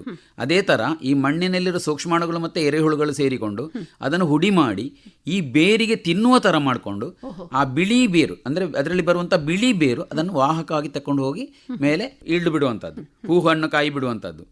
ಅಂಥದ್ದು ಬಿಡುವಾಗ ಒಳ್ಳೆ ಗಟ್ಟಿಯಲ್ಲಿ ಚಂದಕ್ಕೆ ಬಿಡುತ್ತೆ. ಹಾಗೆ ಅದರ ಇಂಗ್ರೀಡಿಯೆಂಟ್ಸ್ ಅಂದರೆ ಅದರಲ್ಲಿ ಬರುವಂಥ ಎಲ್ಲ ವೇಸ್ಟ್ಗಳನ್ನು ಅದರ ಬುಡಕ್ಕೆ ಹಾಕಿದರೆ ಅದು ತಗೊಂಡು ಹೋಗುತ್ತೆ. ಅದುವೇ ನೀವು ಕೆಮಿಕಲ್ ಹಾಕಿದರೆ ಅದು ಗೆದ್ದಲು ಹಿಡಿದು ಹೋಗೋದು. ಇದು ಹಂಗಲ್ಲ, ಇದು ಮೈಕ್ರೋ ಸೂಕ್ಷ್ಮಾಣುಗಳು ಮತ್ತು ಎರೆಹುಳುಗಳು ಅದನ್ನು ತಿಂದು ಅದರಲ್ಲಿ ಎಲ್ಲ ಬಗೆ ಬೇಕಾದಂಥ ಎಲ್ಲ ಪ್ರಾಡಕ್ಟ್ಗಳನ್ನು ತಯಾರು ಮಾಡಿಕೊಂಡು ನ್ಯೂಟ್ರಿಯೆಂಟ್ಸನ್ನು ತಯಾರು ಮಾಡಿಕೊಂಡು ಅದನ್ನು ಕಂಪ್ಲೀಟ್ ಕೊಡುವಂಥ ಕೆಲಸವನ್ನು ಬೇರಿಗೆ ಕೊಡುವಂಥ, ಬೇರೆ ಅದನ್ನು ವಾಹಕವಾಗಿ ತಕೊಂಡು ಹೋಗಿ ಹೂ ಹಣ್ಣು ಕಾಯಿ ಬಿಡ್ಲಿಕ್ಕೆ ಸಪೋರ್ಟ್ ಮಾಡಿ. ರೈತನ ಮಿತ್ರ ಎರೆಹುಳವೇ ನಿಮ್ಮ ತೋಟಗಳಲ್ಲಿ ಬೇಕಾದಷ್ಟು ಉಂಟು, ಮುಟ್ಟಿದ ಕೂಡಲೇ ಸಿಗುತ್ತೆ. ಇವಾಗ ಸಾಮಾನ್ಯವಾಗಿ ರೋಗ ಇದ್ರೆ ನೀವು 2 ಸಲ ಬಿಡ್ತೀವಿ, ಇಲ್ಲ ಅಂದ್ರೆ ಒಂದೇ ಸಲ ಬಿಡೋದು ನಾವು. ಈಗ ನಾವು ಇವಾಗ ಬಿಟ್ಟಿಲ್ಲ, ಇವಾಗ ನಾವು ಸ್ವಲ್ಪ ವೇಟ್ ಮಾಡ್ತಾ ಇದ್ದೀವಿ. ಸರಿಯಾಗಿ ಮಳೆ ಬಂದು ರೋಗದ ಸಂದರ್ಭ ಇದ್ರೆ ಮಾತ್ರ ಬಿಡ್ತೀವಿ, ಇಲ್ಲಾಂದ್ರೆ ಬಿಡಲ್ಲ. ಇದಕ್ಕೆ ನೀವು ಯಾವ ರೀತಿಯಾದಂತಹ ಅಡಿಕೆ ಕೊಯ್ಲು ಮಾಡ್ಲಿಕ್ಕೋ ಮದ್ದು ಬಿಡ್ಲಿಕ್ಕೋ ಏನು ಜನರ ಅಥವಾ ದೋಟಿಯ? ಮೊದಲು ಜನರನ್ನ ಅವಲಂಬಿಸ್ತಾ ಇದ್ದೆವು. ಅದಾಗಿ ನಂತರ ಸ್ವಲ್ಪ ಸಮಯ ಜನರದ್ದು ಪ್ರಾಬ್ಲಮ್ ಆಯಿತು, ಅಂದರೆ ಯಂಗ್ಸ್ಟರ್ಸ್ ಯಾರು ಬರಲಿಲ್ಲ. ಆ ಟೈಮಲ್ಲಿ ಏನು ಮಾಡೋದು ಅಂತ ಚಿಂತೆ ಮಾಡುವಾಗ ನಮಗೆ ನಬಾರ್ಡಲ್ಲಿ ನಮಗೆ ದೋಟಿ ಉಪಯೋಗದ ಒಂದು ಊರಲ್ಲಿ ಇಡೀ ಅದೊಂದು ಗುಲ್ಲಾಗಲಿಕ್ಕೆ ಸ್ಟಾರ್ಟ್ ಆಯಿತು. ಆವಾಗ ನಾವು ಒಂದು ದೋಟಿ ತೆಗೆದೆವು. ದೋಟಿ ತೆಗೆದ ನಂತರ ನಾವು ತೆಂಗಿನಕಾಯಿ ಕೊಯ್ಯುವವರಿದ್ದಾರೆ, ಆ ಕೊಯ್ಯುವವರ ಮುಖಾಂತರ ನಾವು ದೋಟಿಯಲ್ಲಿ ಪ್ರಯೋಗ ಮಾಡಿದೆವು. ಅದು ಸಕ್ಸಸ್ ನಮಗೆ, ಯಾಕಂದರೆ ಒಂದೇ ಸಲ ದೋಟಿಯಲ್ಲಿ ಬಿಟ್ಟದಲ್ಲಿ ಅದು ದೋಟಿ ಅಂದರೆ 65 ಫೀಟ್ ಮೇಲೆ ಹೋಗುತ್ತೆ. 65 ಫೀಟ್ ಮೇಲೆ ಹೋಗಿ ಅದರ ಹತ್ತಿರ ಹೋಗಿ ಬಿಡುತ್ತೆ. ಅದು ಹಾಗೆ ಬಿಡುವಾಗ ಒಳ್ಳೆ ಪ್ರೆಷರಲ್ಲಿ ಬೀಳುವ ಕಾರಣ ಇನ್ನು ನಾವು ಕೈಯಲ್ಲಿ ಬಿಟ್ಟರೆ ಎಷ್ಟಾದರೂ ನಮಗೆ ಅರ್ಧವರೆಗೆ ಹೋಗ್ಲಿಕ್ಕೆ ಆಗೋದು, ಅದರಿಂದ ಮೇಲೆ ಹೋಗ್ಲಿಕ್ಕೆ ಆಗಲ್ಲ, ನಮ್ಮ ಜನರಿಗೆ ಹೋಗ್ಲಿಕ್ಕೆ ಆಗಲ್ಲ. ಅದು ಅಲ್ಲಿ ದೂರದಿಂದ ಬೀಳುದು, ಇದು ಹತ್ತಿರದಿಂದ ಬೀಳುತ್ತೆ. ಇದರ ಪರಿಣಾಮ ಹೆಚ್ಚಿದೆ. ಸೊ ಅದಕ್ಕೋಸ್ಕರ ಆ ಒಂದ್ಸಲ ಬಿಟ್ಟದಲ್ಲಿ ನಮಗೆ ಸಕ್ಸಸ್ ಆಗಿ ನಾವು ದೋಟಿಯಲ್ಲಿ ಬಿಡ್ತಾ ಇದ್ದೀವಿ. ಅದೇ ನಿಮ್ಮ ಮನೆಯಲ್ಲಿ ಇದೆ, ನಿಮ್ಮ ಹತ್ರವೇ ಇದೆ ದೋಟಿ? ನಮ್ಮ ಮನೆಯಲ್ಲಿ ದೋಟಿ ಇದೆ. ನಮ್ಮ ಮನೆಯಲ್ಲಿ ಅಂದರೆ ಈ ನಬಾರ್ಡಿನ ನಮ್ಮ ಸಂಸ್ಥೆಯಲ್ಲಿ ದೋಟಿ ಇರುವಂತದ್ದು. ನಾವು ಅದು ಬಾಡಿಗೆ ಕೊಟ್ಟು ನಾವು ಅದನ್ನು ತಗೊಂಡದು. ನಾನು ಯಾರಿಗೆ ನನ್ನ ಕೈಯಿಂದ, ನನ್ನ ಸೆಕ್ರೆಟರಿ ಆಗಿ ನನಗೆ ಅದನ್ನು ಕೊಡ್ಲಿಕ್ಕೆ ಅಧಿಕಾರ ಇದೆ. ಸೊ ನಾನು ಸೆಕ್ರೆಟರಿ ಆಗಿ ನಾನು ಯಾರಿಗೆ ಕೊಡಬೇಕು ನಾನು ಅವರಿಗೆ ಕೊಟ್ಟು ಅವರ ಹತ್ರ ಕೂಡ ಬಾಡಿಗೆ ತಗೊಂಡು ನಮ್ಮ ಸೊಸೈಟಿ, ನಮ್ಮ ಈ ಸಂಸ್ಥೆಯನ್ನು ಅಭಿವೃದ್ಧಿ ಮಾಡುವ ಕೆಲಸ ಕೂಡ ಇದರೊಟ್ಟಿಗೆ ಮಾಡ್ತಾ ಇದ್ದೀನಿ. ಮತ್ತು ಕೊಯ್ಲು, ನಾನೀಗ ಒಂದು 3-4 ವರ್ಷದಿಂದ ಕೊಯ್ಲೇ ಮಾಡ್ತಾ ಇಲ್ಲ, ಬಿದ್ದ ಅಡಿಕೆಯನ್ನು ಹೆಕ್ತಾ ಇದ್ದೀನಿ. ಅದರಲ್ಲಿ ಏನಾಗತ್ತಂದ್ರೆ, ನನಗೆ ಹೇಳಿದೆ ಅಲ್ವಾ 90, 92, 95 ಅಡಿಕೆಗೆ ಆಗತ್ತೆ ಅಂತ. ನೀವು ಎಷ್ಟು ಹಣ್ಣಾಗಬೇಕಾ ಅಷ್ಟು ಹಣ್ಣಾಗಿಯೇ ಅದು ಬೀಳುವಂಥದ್ದು. ನಾವು ಕೊಯ್ಲು ಮಾಡಿದರೆ ಒಂದು ಮರಕ್ಕೆ ಸ್ವಲ್ಪ ಡ್ಯಾಮೇಜ್ ಆಗುತ್ತೆ, ಆಗ ರೋಗ ಬರೋದು ಬೇಗ. ಯಾಕೆಂದರೆ ಅಲ್ಲಿ ಫಂಗಸ್ ಕೂತ್ಕೊಂಡಿರುತ್ತೆ, ಅದು ಆಟೋಮೆಟಿಕ್ಕಾಗಿ ಅದು ಫಂಗಸ್ ನಮ್ಮ ಅಡಿಕೆಗೆ ಅದು ಹೋಗ್ತದೆ ಅಲ್ಲಿಂದ. ಅದರಷ್ಟಕ್ಕೆ ಬಿದ್ದರೆ ಅದು ಅದರ ಆಯುಸ್ಸಾಗಿ ಬೀಳೋದು. ಆಯುಸ್ಸಾಗಿ ಬೀಳುವಾಗ ಅಲ್ಲಿ ಫಂಗಸ್ ಕ್ರಿಯೇಟೇ ಆಗುದಿಲ್ಲ, ಕೊನೆಯ ಪ್ರಕ್ರಿಯೆ ಅಲ್ಲಿ ಫಂಗಸ್ ಕ್ರಿಯೇಟ್ ಆಗುದಿಲ್ಲ, ಅದು ಮುಗಿಯಿತು, ಮುಗ್ದಾಗ ಕೆಳಗೆ ಬೀಳುವುದು ಅಷ್ಟೇ. ಅದರ ಆ ಪ್ರಯೋಗವನ್ನು ಮಾಡಿದಲ್ಲಿ ಕೂಡ ನಾನು ಸಕ್ಸಸ್ ಆಗಿದ್ದೇನೆ. ಆಗ ನಿಮಗೆ ಅದು ಹೆಕ್ಕಿದ ಅಡಿಕೆಯಲ್ಲಿ ಒಣಗುವ ಇದು ವ್ಯತ್ಯಾಸ ಬರುವುದಿಲ್ಲ, ಯಾವ ರೀತಿ ಅದನ್ನು ಮ್ಯಾನೇಜ್ ಮಾಡ್ತೀವಿ? ಅದನ್ನು ನಾವು ಈಗ ತತ್ಕಾಲ ನಾವು ಟೆರೆಸ್ ಅಲ್ಲಿ ಹಾಕಿ ಒಣಗಿಸ್ತೀವಿ. ಅದರಲ್ಲಿ 30ರಿಂದ 35 ಬಿಸಿಲಿದ್ರೆ ಸಾಕಾಗತ್ತೆ. ಅಂಗಳದಲ್ಲಿ ಹಾಕಿ ಒಣಗಿಸುವಾಗ ನಮಗೆ 60 ಬಿಸಿಲು ಬೇಕಾಗತ್ತೆ. ಅಲ್ಲಿ ನಾವು 2 ಸಲ ಅಡಿ ಮೇಲೆ ಮಾಡಬೇಕು ಅಂತ ಹೇಳೋದು ವಿಚಾರ. ಅದನ್ನು ಮಗುಚಬೇಕು. ಹಾಗೆ ಮಗುಚಿದರೆ ನಮಗೆ ಎಷ್ಟು ಕ್ಯಾಲ್ಕುಲೇಟ್ ಮಾಡಿದರೂ ಕೂಡ ನಿಮಗೆ ಸ್ವಲ್ಪ ಹುಟ್ಟಿ ಹೋಗುತ್ತೆ. ಅಂದರೆ ಈ ಹುಲ್ಲಿನಡೆಯಲ್ಲೆಲ್ಲ ಬಿದ್ದದ್ದು ನಮಗೆ ಸಿಗಲ್ಲ ಅಂಥದ್ದು, ನಮಗೆ ಮೊಳಕೆ ಬರುತ್ತೆ ಅಲ್ಲಿ, ಅದು ವೇಸ್ಟ್ ಅಂತ ಲೆಕ್ಕ. ಮತ್ತೊಂದು ಸ್ವಲ್ಪ ನಮಗೆ ಅಂಥದ್ದು ಹೆಕ್ಕಲಿಕ್ಕೆ ಸಿಗತ್ತೆ, ಅದು ವೇಸ್ಟ್ ಅಂತ ಲೆಕ್ಕ. ಅದನ್ನು ನಾನು ಕ್ಯಾಲ್ಕುಲೇಟ್ ಮಾಡುವಾಗ ಅದು ಬರೋದು ಬರೀ ಒಂದು 1% ಇಲ್ಲದ್ರೆ 2%. ಅದನ್ನು ಅದರ ರೇಟ್ ಕ್ಯಾಲ್ಕುಲೇಟ್ ಮಾಡುವಾಗ ಲೇಬರಿನ ಒಂದು 2% ಮಾತ್ರ ನಮಗೆ ವೇಸ್ಟ್ ಆಗೋದು. ವಾರಕ್ಕೊಮ್ಮೆ ಹೆಕ್ಕಿದ್ರೆ ಸಾಕಾಗತ್ತೆ ನಮಗೆ, ದಿವಸಲ್ಲಿ ಹೆಕ್ಕಬೇಕಂತ ಏನಿಲ್ಲ. ಮತ್ತು ಆ ಅಡಿಕೆ ಹೆಕ್ಕಿ ತಕೊಂಡು ಬಂದ ಅಡಿಕೆ ಕೂಡ ಕೊಯ್ದ ಅಡಿಕೆ ಕೂಡ ಡಿಫರೆನ್ಸ್ ತುಂಬ ಇದೆ. ಕೊಯ್ದ ಅಡಿಕೆಯಲ್ಲಿ ನಿಮಗೆ ಎಳತ್ತು ಕೂಡ ಬರುತ್ತೆ, ಈ ಹೆಕ್ಕಿದ ಅಡಿಕೆಯಲ್ಲಿ ಎಳತ್ತು ಅಂತ ಹೇಳೋ ಸಂಭವವೇ ಬರೋದಿಲ್ಲ. ಇದು ಯಾವ ರೀತಿ ನಿಮಗೆ ಗೊತ್ತಾಯ್ತು? ಅಂದ್ರೆ ನಿಮ್ಮದೇ ಪ್ರಯೋಗ? ನಮ್ಮದೇ ಪ್ರಯೋಗ. ನಾನು ಯಾರನ್ನು ಫಾಲೋ ಮಾಡಿಲ್ಲ. ಎಷ್ಟು ವರ್ಷದಿಂದ ಹೇಗೆ ಮಾಡ್ತಾ ಇದ್ರಿ? ಈಗ ನಾನು ಸಾಧಾರಣ ಶಾಲೆಗೆ ಹೋಗುವಾಗಲೇ ನನ್ನ ಅಪ್ಪ ಅಡ್ವೊಕೇಟ್ ಆದ ಕಾರಣ ನಾನು ಹಿರಿಯ ಮಗ. ಈ ತೋಟದ ಕೃಷಿಯ ಬಗ್ಗೆ ಅಂದರೆ ನನಗೆ ರಜೆ ಇರುವಾಗ ನಾನು ತೋಟದಲ್ಲಿ ಹೋಗುದು. ಆವಾಗ ನಮಗೆ ಮದಕ್ಕದಿಂದ ತೊಯ್ದಂಬೆ ಅಂತ ಹೇಳ್ತೀವಿ ನಾವು, ಅಂತ ದಂಬೆಯಲ್ಲಿ ಕೂಡ ನಿಂತು ನಾನು ನೀರನ್ನು ಆ ಕಿಳ್ಳಿ ಹಿಡಿದು ಹಾಳೆ ಕಿಳ್ಳಿ ಮಾಡಿ ಕುತ್ತಿಲಿಕ್ಕೆ ಕಲ್ತು ತೋಕಿದಂಥ ವ್ಯಕ್ತಿ ನಾನು. ತೊಯ್ದಂಬೆಯಲ್ಲಿ ಕೂಡ ಸಾಧಾರಣ ಒಂದು ಮಧ್ಯಾಹ್ನ 2 ಗಂಟೆಗೆ ನಿಂತರೆ 6-6:30 ಗಂಟೆವರೆಗೆ ತೊಯ್ದಂಬೆಯಲ್ಲಿ ತೋಡಿನಿಂದ ಅಥವಾ ಮದಕ್ಕದಿಂದ ನೀರನ್ನು ದಂಡೆಗೆ ಹಾಯಿಸುವಂಥ ಕೆಲಸವನ್ನು ಕೂಡ ಮಾಡಿದ್ದೀನಿ ನಾನು. ಕೃಷಿ ಅಂತ ಹೇಳಿದರೆ ಯಾರು ಕೃಷಿ ಮಾಡೋದಿದ್ರು ಅವನಿಗೆ ಏನು ಹೆಲ್ಪ್ ಬೇಕು ಅದಕ್ಕೆ ಮಾಡಲಿಕ್ಕೆ ನಾನು ಯಾವಾಗಲೂ ರೆಡಿ, ಅಷ್ಟು ಕೂಡ ಇಂಟ್ರೆಸ್ಟೆಡ್. ಇವಾಗ ನಾವೊಂದು ತೆಂಗಿನ ಕೃಷಿಗೆ ಬಂದರೆ ಎಷ್ಟು ಮರಗಳಿವೆ ನಿಮ್ಮಲ್ಲಿ? ನನ್ನಲ್ಲಿ 100 ತೆಂಗಿನ ಮರ ಇದೆ, ಅದು ಎಲ್ಲ ಊರದ್ದೇ. ಅದರಲ್ಲಿ ಕೂಡ ಹೈಬ್ರಿಡ್ ಇಲ್ಲ. ಅದರಲ್ಲಿ ಹೈಬ್ರಿಡ್ ಈಗ ಒಂದು 3 ಹಾಕಿದ್ದೀನಿ ನಾನು, ಬರೀ 3. ಕುಂದ್ರಿ ಅದು ಕುಂದ್ರಿ ಅಲ್ಲ, ಕುಂದ್ರಿ ಅಂದರೆ ಅದು ನಮಗೆ ಲೋಕಲೇ, ಓಕೆ. ಅದು ಹಳೆ ಕಾಲದಲ್ಲೇ ಇದೆ ಕುಂದ್ರಿ. ಅದು ಮದ್ದಿಗೆ ಉಪಯೋಗ ಆಗೋದು ಜಾಸ್ತಿ, ಅದರಲ್ಲಿ ತೆಂಗಿನಕಾಯಿ ಉಪಯೋಗ ಮಾಡೋಕ್ಕಾಗಲ್ಲ. ಬೊಂಡ ಉಪಯೋಗ ಮಾಡಿದರೆ ಅದು ಒಳ್ಳೆ ಪವರ್ಫುಲ್. ಗೆಂದಾಳಿ ಮತ್ತು ಕುಂದ್ರಿ ಅದೆರಡು ಕೂಡ ಪವರ್ಫುಲ್, ಅದೆರಡು ಇದೆ ನನ್ನ ಹತ್ರ. ಮತ್ತು ಅದರೊಟ್ಟಿಗೆ ನಾನು ಅಗ್ರಿಕಲ್ಚರ್ ಡಿಪಾರ್ಟ್ಮೆಂಟಿಂದ ಸಿಕ್ಕಿದಂಥ, ಕೃಷಿ ಇಲಾಖೆಯಿಂದ ಸಿಕ್ಕಿದಂಥ 3 ಸಸಿಯನ್ನು ಗುಡ್ಡದಲ್ಲಿ ಹಾಕಿದ್ದೀನಿ, ರೋಡ್ ಸೈಡಲ್ಲಿ. ಅದಕ್ಕೆ ನಾನು ಟ್ರೀಟ್ಮೆಂಟ್ ಕೊಡೋದು ಹೆಂಗಂದರೆ, ಬೇಸಿಗೆಯಲ್ಲಿ ಅದಕ್ಕೆ ನೀರು ಹಾಕಬೇಕು. ನೀರು ಹಾಕೋದಂದ್ರೆ ನಂಗೆ ಅಲ್ಲಿವರೆಗೆ ನೀರು ಎತ್ತಲ್ಲ, ಕೊಂಡೋಗಿ ಹೊತ್ತು ಹಾಕಬೇಕು. ನಾನು ಇಲ್ಲಿಂದ ಒಂದು ಕೊಡಪಾನಲ್ಲಿ ತುಂಬಿಸಿಕೊಂಡು ಅಲ್ಲಿ ಗುಡ್ಡಕ್ಕೆ ಹೋಗಿ ಹೊತ್ತು ಹರಿಬೇಕು. ಸೊ ನಾನು ಆ ಸಿಸ್ಟಮ್ ಮಾಡ್ತಾ ಇಲ್ಲ. ನಾನು ವಿಪ್ ಇರಿಗೇಷನ್, ನಂದೇ ಅದೊಂದು ಪ್ರಯೋಗ. ಎಲ್ಲರೂ ಏನು ಮಾಡ್ತಾರೆ ಅಂದರೆ ಅದಕ್ಕೆ ಡ್ರಿಪ್ ಹಾಕ್ತಾರೆ, ಇಲ್ಲ ಸ್ಪ್ರಿಂಕ್ಲರ್ ಹಾಕ್ತಾರೆ, ಇಲ್ಲ ಬಬ್ಲರ್ ಹಾಕ್ತಾರೆ, ಏನೋ ಒಂದು ಮಾಡ್ತಾರೆ. ನಾನೇನಂದರೆ ಮಣ್ಣಿನ ಅಳಿಗೆ, ಮಣ್ಣಿನ ಮಡಕೆ, ಅದು ಸಾಧಾರಣ ಒಂದು 8 ರಿಂದ 10 ಲೀಟರ್ ಹಿಡಿಯುವಂಥ ಒಂದು ಮಡಕೆ. ಆ ಮಡಕೆಯನ್ನು ಈ ತೆಂಗಿನ ಮರದ ಬುಡದಿಂದ 1 ಫೀಟ್ ಮೇಲೆ, ಅಂದರೆ ಒಂದು 8 ಇಂಚು 10 ಇಂಚು ಮೇಲೆ ಇಡ್ತೀನಿ ನಾನು. ಅದಕ್ಕೆ ನಾನು 10 ಲೀಟ್ರ್, ನನ್ನ ಹತ್ರ ಇರೋದು 8 ಲೀಟ್ರಿಂದ 8 ಲೀಟ್ರ್ ನೀರು ಹಾಕ್ತೀನಿ. ಸೊ 1 ವಾರಕ್ಕೆ 8 ದಿವಸಕ್ಕೆ ಅದರಿಂದ ನೀರು ಅದಕ್ಕೆ ಬೀಳುತ್ತೆ. ಹೆಂಗೆ ಅಂದರೆ ಅದಕ್ಕೆ ಬತ್ತಿ ಮಾಡಿ ಹಾಕ್ತೀನಿ ನಾನು. ಒಂದು ಉದ್ದದ ಬತ್ತಿ ತಗೊಳ್ಳೋದು, ಕಾಟನ್ ಬಟ್ಟೆ, ಆ ಬಟ್ಟೆಯನ್ನು ತಕ್ಕೊಂಡು, ಹತ್ತಿ ಬಟ್ಟೆಯನ್ನು ತಕ್ಕೊಂಡು ಅದನ್ನು ಬತ್ತಿ ಮಾಡಬೇಕು. ಹಾಗೆ ಆ ಥರ ಬತ್ತಿ ಮಾಡಿಕೊಂಡು ಒಂದು ತಲೆಯನ್ನು ಈ ಪಾತ್ರೆ ಒಳಗೆ ಹಾಕಬೇಕು, ನೀರಿನೊಳಗೆ. ಮತ್ತೊಂದು ತಲೆಯನ್ನು ಅದರಲ್ಲಿ ನಮಗೆ ಮಡಲ್ ಬರುತ್ತಲ್ಲ, ಆ ಮಡಲ್ನ ಕೈಯಲ್ಲಿ, ಕೆಳಗಿನ ಕೈಯಲ್ಲಿ ಇಡಬೇಕು. ನೀವು ಕೆಳಗೆ ಇಟ್ಟರೆ ಅದು ಬೀಳುತ್ತೆ, ಇಲ್ಲ ಒಂದು ನಾವು ಕುತ್ತಿ ಕೊಟ್ಟು ಇಟ್ಟರೆ ಆ ಕುತ್ತಿ ಕೊಟ್ಟದ್ದು ಯಾವಾಗಲೂ ಬೀಳುತ್ತೆ, ನಮ್ಗೆ ಗೊತ್ತಾಗಲ್ಲ ಅದು. ಸೊ ಅದು ಕೆಳಗೆ ಮಣ್ಣಿಗೆ ತಾಗಿದರೆ ಅದಕ್ಕೆ ಗೆದ್ದಲು ಬರುತ್ತೆ. ಸೊ ಅದಕ್ಕೋಸ್ಕರ ನಾವು ಈ ಕೆಳಗಿನ ಒಂದು ಮಡಲ್ ಇದೆ, ಆ ಮಡಲಿನ ಒಂದು ತುಂಡನ್ನು ಅಲ್ಲಿ ಉಳಿಯುವಾಗ ಅದರಲ್ಲಿ ಇಡಬೇಕು ಇದನ್ನು. ಆವಾಗ ಅದರ ಬುಡಕ್ಕೆ ಡ್ರಾಪ್ ಡ್ರಾಪ್ ಡ್ರಾಪ್ ನೀರು ಬಿದ್ದು ಈ 8 ಲೀಟ್ರ್ ಮುಗಿಬೇಕಾದ್ರೆ 8 ದಿವಸ ಬೇಕು. ಸೊ ದಿವಸಕ್ಕೆ 1 ಲೀಟ್ರ್ ಅದಕ್ಕೆ ನೀರು ಸಿಗ್ತಾ ಇರುತ್ತೆ. ನಾವು ಯಾವಾಗ ಗ್ಲೂಕೋಸ್ ನಮ್ಮ ಶರೀರಕ್ಕೆ ಕೊಡ್ತೀವ ಅದೇ ಥರ ಅದಕ್ಕೆ ನೀರು ಕೊಡ್ತೀವಿ. ಆ ನೀರು ಕೊಟ್ಟದಲ್ಲಿ ನನಗೆ 3 ವರ್ಷದಲ್ಲಿ ಅವರು ಹಿಡಿತದೆ ಹೇಳಿದ್ದಾರೆ. ಈಗ 4ನೇ ವರ್ಷ ಈಗ ಕೊಂಬೋಡ್ದು ಉಂಟು. ನನಗೆ ಯಾವುದೇ ಮಡಕೆಯನ್ನು ಒಟ್ಟೆ ಮಾಡಲ್ಲ, ಯಾಕಂದರೆ ಆ ಮಡಕೆ ಮತ್ತೆ ಬೇರೆ ಯೂಸ್ ಆಗುತ್ತೆ. ನಮಗೆ ಇಲ್ಲಿ ಆದ ನಂತರ ಬೇರೆ ಯೂಸ್ ಆಗುತ್ತೆ, ಇಲ್ಲಿ ಆಗಿಲ್ಲ ಅಂದರೆ ಇಲ್ಲಿಗೆ ಯೂಸ್ ಆಗುತ್ತೆ. ಸೊ ಮಡಕೆ ಒಟ್ಟೆ ಮಾಡಿಲ್ಲ, ಎಲ್ಲರೂ ಒಟ್ಟೆ ಮಾಡಿ ಕೊಡ್ತಾ ಇರೋದು. ನಾನು ಒಟ್ಟೆ ಮಾಡದೆ ಮಡಕೆಯನ್ನು ಹಂಗೆ ಕಾಪಾಡಿಕೊಂಡು ಅದರ ಒಳಗಿಂದ ಹಾಕಿ ಕೊಡ್ತೀನಿ ನಾನು. ಅದು ಸುಮಾರು ಜನ ನಬಾರ್ಡ್ನವರಿಗೆಲ್ಲ ಭಯಂಕರ ಒಂದು ಅವರು ಫೋಟೋ ಎಲ್ಲ ತಗೊಂಡೋಗಿ ತುಂಬ ಕಡೆ ಇಂಪ್ಲಿಮೆಂಟೇಷನ್ ಮಾಡಿದ್ದಾರೆ ಅದನ್ನು ವಿಪ್ ಇರಿಗೇಷನ್ ಅಂತ ಹೇಳ್ತೀವಿ. ಸಂತೋಷ. ಈಗ ರೋಗ ಎಲ್ಲ ಬರ್ತದ ಹೇಗೆ ಅಂದರೆ ಸಾಮಾನ್ಯವಾಗಿ ತೆಂಗಿಗೆ ರೋಗ ಊರಲ್ಲೇ ಇದೆ, ಹಾಗೆ ನಿಮ್ಮಲ್ಲಿ ಹೇಗಿದೆ? ಅದು ರೋಗ ಅಂತಲ್ಲ ಬರೋದು, ಅದಕ್ಕೆ 2 ಪ್ರಾಣಿಗಳು ಬರೋದು, ಕೂರ್ಬಾಯಿ ಮತ್ತೊಂದು ಕೆಂಪು ಮೂತಿ ಹುಳ ಅಂತ. ಕೂರ್ಬಾಯಿ ಅಂದರೆ ಕಪ್ಪಿಂದು, ಮತ್ತು ಕೆಂಪು ಮೂತಿ ಹುಳ ಅಂತೇಳಿ 2 ಬರೋದು. ಈ ಕಪ್ಪಿಂದಕ್ಕಿಂತಲೂ ಜಾಸ್ತಿ ಹಾನಿ ಮಾಡುವಂಥದ್ದು ಕೆಂಪು ಮೂತಿ ಹುಳ. ಅದು ಏನಾಗುತ್ತೆ ಅಂದರೆ ನಿಮಗೆ ತಿರಿ ಇದೆ ಅಲ್ವಾ, ಆ ತಿರಿಯಲ್ಲಿ ಒಳಗೆ ಹೋಗ್ಲಿಕ್ಕೆ ಅದಕ್ಕೆ ಸೂಕ್ಷ್ಮ ಸಾಫ್ಟ್ ಆಗಿರುತ್ತೆ. ಆ ಮೃದುವಾಗಿರುವಂಥ ಸ್ಥಳದಲ್ಲಿ ಅದು ಒಳಗೆ ಹೋಗಿ ಅಲ್ಲಿ ಕಾಂಡವನ್ನು ತಿಂದು ಈ ಮರ ಬೀಳುವಾಗಲೇ ನಮಗೆ ಗೊತ್ತಾಗೋದು, ಮರದ ತಲೆ ಬೀಳುವಾಗಲೇ ನಮಗೆ ಗೊತ್ತಾಗೋದು ಈ ಮರಕ್ಕೆ ರೋಗ ಬಂದಿದೆ ಅಂತ. ಆವಾಗ ನಮ್ಮ ಮೊದಲಿನ ಕಾಲದಲ್ಲಿ ಅದು ಕುಪ್ಪಳು ಮೂತ್ರ ಮಾಡಿದ್ದು ಹಂಗೆ ಹಿಂಗೆ ಹೇಳ್ಕೊಂಡು ಹೋಗ್ತಾ ಇದ್ರು. ಸೊ ನಾವು ಇವಾಗ ಸೈಂಟಿಸ್ಟ್ಗಳನ್ನೆಲ್ಲ ಈ ಕನೆಕ್ಟ್ ಮಾಡಿಕೊಂಡು ನಾನೀಗ ಅದರಲ್ಲೆಲ್ಲ ವರ್ಕ್ ಮಾಡಿಕೊಂಡು ನಾನು ಇರುವಾಗ ನಾನು ಅದನ್ನು ಏನು ಮಾಡಿದ್ದೀನಿ ಅಂದರೆ ಅದು ಹಂಗಲ್ಲ, ಅದು ಬೇರೆ ರೀತಿ ಅಂತೇಳಿ ತಿಳ್ಕೊಂಡು ಅದನ್ನು ತಲೆಯನ್ನು ಕಟ್ ಮಾಡಿ ನೋಡುವಾಗ ಒಂದು ಸತ್ತ ಮರದಲ್ಲಿ 75 ರಿಂದ 150 ಹುಳಗಳಿರ್ತವೆ. ಇವುಗಳ ಮೊಟ್ಟೆ, ಈ ಕೆಂಪು ಮೂತಿ ಹುಳ ಇಲ್ಲದಿದ್ದರೆ ಕೂರ್ಬಾಯಿ, ಅದರ ಮೊಟ್ಟೆ ಇರುತ್ತೆ. ಅದನ್ನು ನೀವು ಬೆಂಕಿ ಹಾಕಿಲ್ಲ ಅಂದರೆ ನಿಮ್ಮ ಒಂದು 10 ಎಕರೆ ಸ್ಥಳವನ್ನು ತಿನ್ನಲಿಕ್ಕಿರುವಷ್ಟು ಪ್ರಾಣಿಗಳು ಅದರೊಳಗೆ ಉದ್ಭವ ಆಗುತ್ತೆ. ಸೊ ಸತ್ತ ಮರವನ್ನು ಕೂಡಲೇ ತಲೆ ಕಟ್ ಮಾಡಿ ಅದರೊಳಗೆ ಇರುವಂಥ ಎಲ್ಲ ಹುಳಗಳನ್ನು ತೆಗೆದು ಬೆಂಕಿ ಹಾಕಿ ಸುಡಬೇಕು. ಅನುಭವ ಆಗಿದೆ. ಅದು ಅನುಭವ ಆದಂದರೆ ನನ್ನ ಹತ್ತಿರದ ಮನೆಯಲ್ಲಿ ಇದೇ ಥರ ಒಂದು ಸಸಿ ಅಡ್ಡ ಬಿತ್ತು. ಅಡ್ಡ ಬಿಡುವಾಗ ಅವರಲ್ಲೇ ಒಬ್ಬರು ಪ್ರಾಯದವರು ಇದ್ದರು, ಒಂದು 80 ವರ್ಷ ಪ್ರಾಯದವರು. ಅದು ಕುಪ್ಪಳ ಮೂತ್ರ ಮಾಡಿ ಸತ್ತಿದ್ದ ಅಂತ ಹೇಳಿದರು. ಇಲ್ಲ ಸರ್, ಇಲ್ಲಿ ಅಲ್ಲಿ ಒಂದು 25 ಜನರನ್ನು ಸೇರಿಸುವಂಥ ವ್ಯವಸ್ಥೆ ಮಾಡಿ ನಾವೊಂದು ಸೆಂಟ್ರಲ್ ಗೌರ್ಮೆಂಟ್ ಸ್ಕೀಮ್ ಇತ್ತು, ಆ ಸ್ಕೀಮಲ್ಲಿ ನಾನು ಕೋಆರ್ಡಿನೇಟರ್ ಆಗಿ ವರ್ಕ್ ಮಾಡ್ತಾ ಇದ್ದೆ.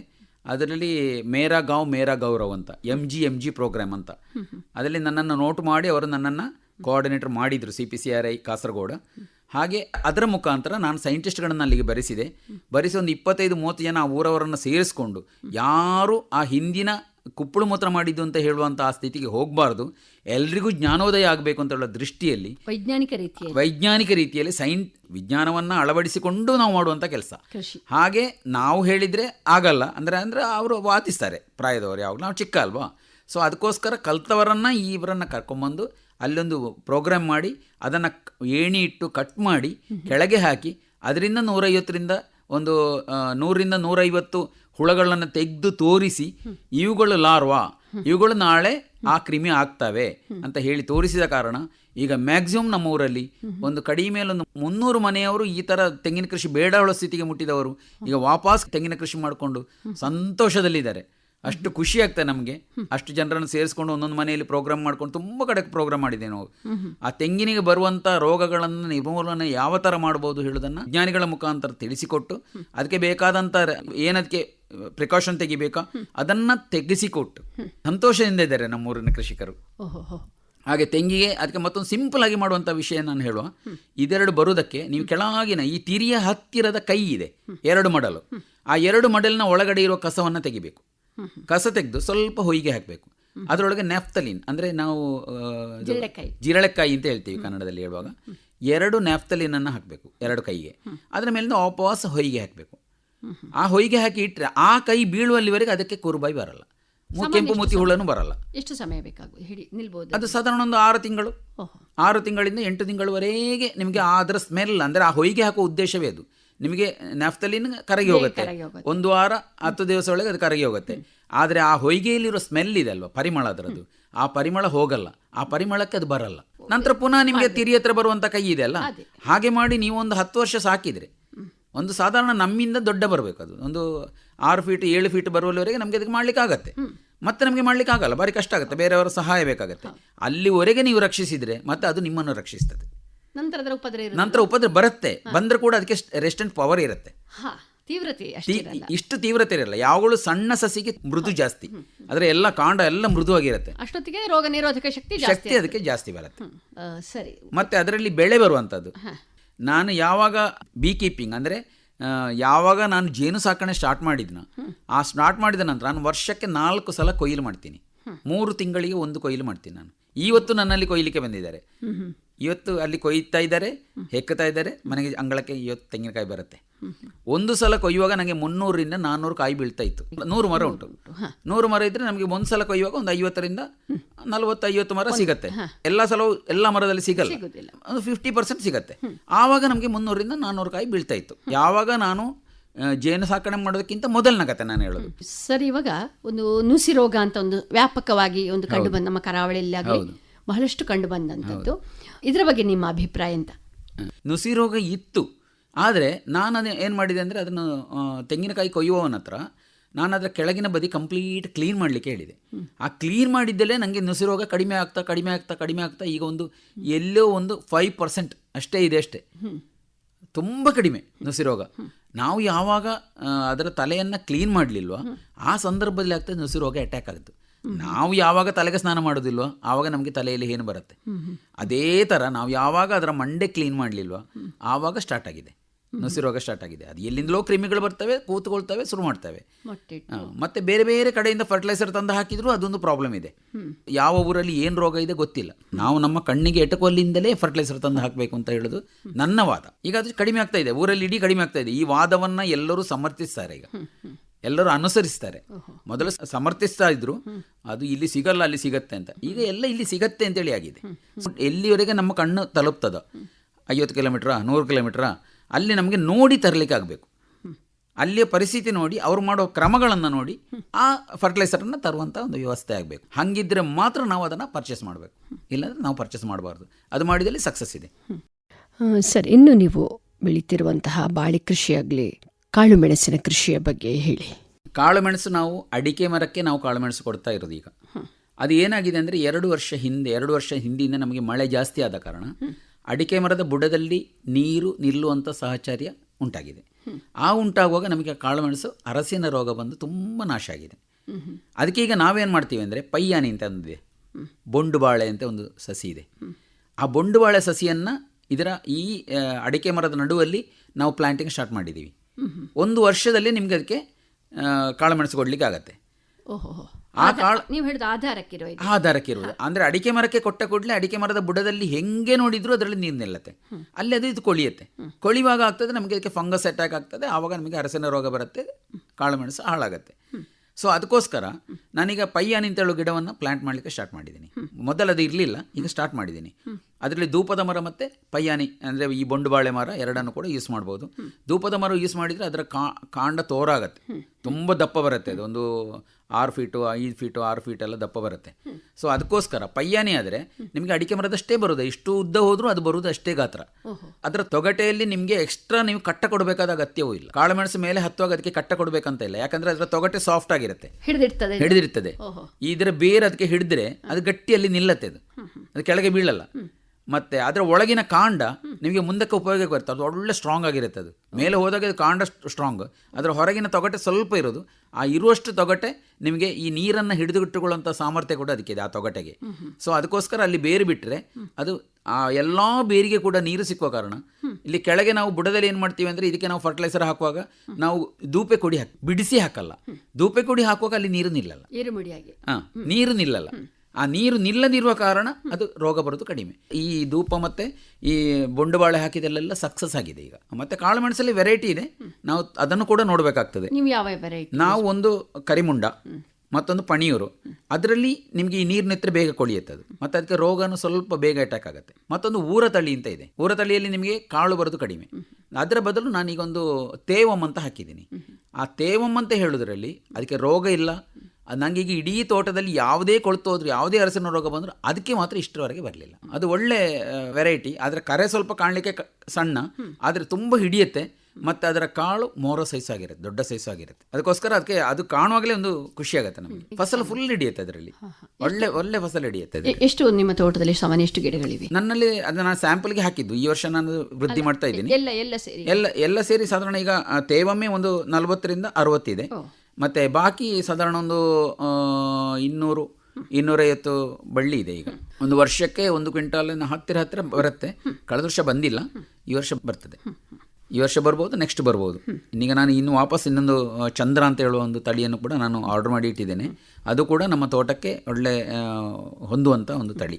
ಅದು ಕೂಡ ಒಳ್ಳೆ ಈಲ್ಡ್ ಇರುವಂಥದ್ದು, ರೋಗ ಕಡಿಮೆ. ಅಂದರೆ ನಿಮ್ಮ ಅನುಭವದ ಪ್ರಕಾರ ಅಡಿಕೆ ಮರಗಳಿಗೆ ಕೊಟ್ಟದ್ದಕ್ಕಿಂತ ಇದರಲ್ಲಿ ಫಸಲು ಇವಾಗ ಜಾಸ್ತಿ, ರೋಗ ಕಡಿಮೆ. ಹೌದು, ಅಡಿಕೆ ಮರಕ್ಕೆ ಕೊಡಬಾರ್ದು ಅಂತಲ್ಲ, ಹೌದು. ಮತ್ತೆ ಅಡಿಕೆ ಮರಕ್ಕೆ ಹತ್ತುವಾಗಲೂ ಹಾಗೆ, ಹತ್ತಿ ಇಳಿದು ಮಾಡುವಾಗ ಅದು ಕೂಡ ಸ್ವಲ್ಪ ಡ್ಯಾಮೇಜ್ ಆಗುತ್ತೆ ಅದಕ್ಕೆ. ಆಗ ನಮಗೆ ಅದು ಅಡಿಕೆ ಮರವನ್ನು ಫ್ರೀ ಇಟ್ಟು ನಾವು ಇದರ ನಡುವಲ್ಲಿ ಅದನ್ನು ಪ್ಲಾಂಟ್ ಮಾಡಿದರೆ ಅದು ಸೂಪರ್ ಆಗುತ್ತೆ. ಮತ್ತೆ ನಮಗೆ ಬಾಳೆ ಬಗ್ಗೆ ಹೇಳೋದಿದ್ರೆ, ನಮಗೆ ಕದಳಿ ಭಾರಿ ಒಳ್ಳೆಯದು, ಕದಳಿ ಜಾಸ್ತಿ ಇರುವಂಥದ್ದು. ಮತ್ತು ಮೈಸೂರ ಇದೆ, ಗಾಳಿ ಇದೆ, ಮತ್ತು ಬೂದಿ ಬಾಳೆ ಇದೆ. ಎಲ್ಲ ಊರದ್ದೇ, ಮ್ಯಾಕ್ಸಿಮಮ್ ಊರದ್ದೇ ಇರೋದು. ಎಲ್ಲ ಊರದ ತಳಿಗಳೇ ಇರೋದು. ನೇಂದ್ರವನ್ನು ಕಡಿಮೆ ಮಾಡಿದ್ದೀನಿ, ಯಾಕಂದ್ರೆ ನೇಂದ್ರ ಇಟ್ಟು ನಾವು ಫೈಲ್ ಆಗಿದ್ದೀವಿ, ಅದಕ್ಕೋಸ್ಕರ ನೇಂದ್ರ ಕಡಿಮೆ ಮಾಡಿದ್ದೀವಿ. ನೀವು ನೀರು ಯಾವ ರೀತಿ ಇದಕ್ಕೆ ವ್ಯವಸ್ಥೆ ಮಾಡಿದ್ದೀರಿ, ಹಾಗೆ ಗೊಬ್ಬರದ ವ್ಯವಸ್ಥೆ, ಇದ್ರ ಬಗ್ಗೆ ಹೇಳಿ. ಓಕೆ, ನನಗೆ ಕಾಸರಗೋಡು ಡಾರ್ಫ್ ಅಂತ ಹೇಳುವ, ಕಾಸರಗೋಡು ಕುಡ್ಲ ಅಂತ ಹೇಳ್ತೀವಿ ನಾವು, ಅಂತ ದನಗಳು ನನ್ನ ಹತ್ರ ಹತ್ತಿದೆ. ಮಲೆನಾಡ ಗಿಡ್ಡ ಅಂತೇಳಿ ಹೇಳ್ಬೋದು ಅದನ್ನು. ಆ 10 ದನದ ಎಲ್ಲ ವೇಸ್ಟನ್ನು ಕೂಡ ನಾನು ಹಾಕೋದು ನಮ್ಮ ತೋಟಕ್ಕೆ. ಅದರಲ್ಲಿ ನಾನು ಆರ್ಗ್ಯಾನಿಕ್ ಕೃಷಿ ಮಾಡೋದು ಅಂದರೆ ಅಡಿಕೆ ಕೃಷಿ ಫುಲ್ ಆರ್ಗ್ಯಾನಿಕ್. ಅದು ನಾನು ಈ ಸಗಣಿ ಮತ್ತು ತರಗೆಲೆ ಗೊಬ್ಬರವೂ ಇದೆ. 1 ಹಟ್ಟಿ ತರಗೆಲೆ ಗೊಬ್ಬರ, 1 ಹಟ್ಟಿ ನನಗೆ ಸಗಣಿ ತೆಗೆಯುವ ಹಟ್ಟಿ. ಸೊ ಅದರಲ್ಲಿ ನಾನು ಸ್ಲರಿ ಮಾಡ್ತೀನಿ, ಮತ್ತು ಸಗಣಿಯನ್ನೇ ಡೈರೆಕ್ಟಾಗಿ ಯೂಸ್ ಮಾಡ್ತೀನಿ. ಆದರೆ ಸಗಣಿಯನ್ನು ಡೈರೆಕ್ಟ್ ಹಾಕಲ್ಲ. ತರಗೆಲೆ ಗೊಬ್ಬರವನ್ನು ಡೈರೆಕ್ಟ್ ಹಾಕ್ತೀನಿ, ಸಗಣಿಯನ್ನು ಡೈರೆಕ್ಟ್ ಹಾಕಲ್ಲ.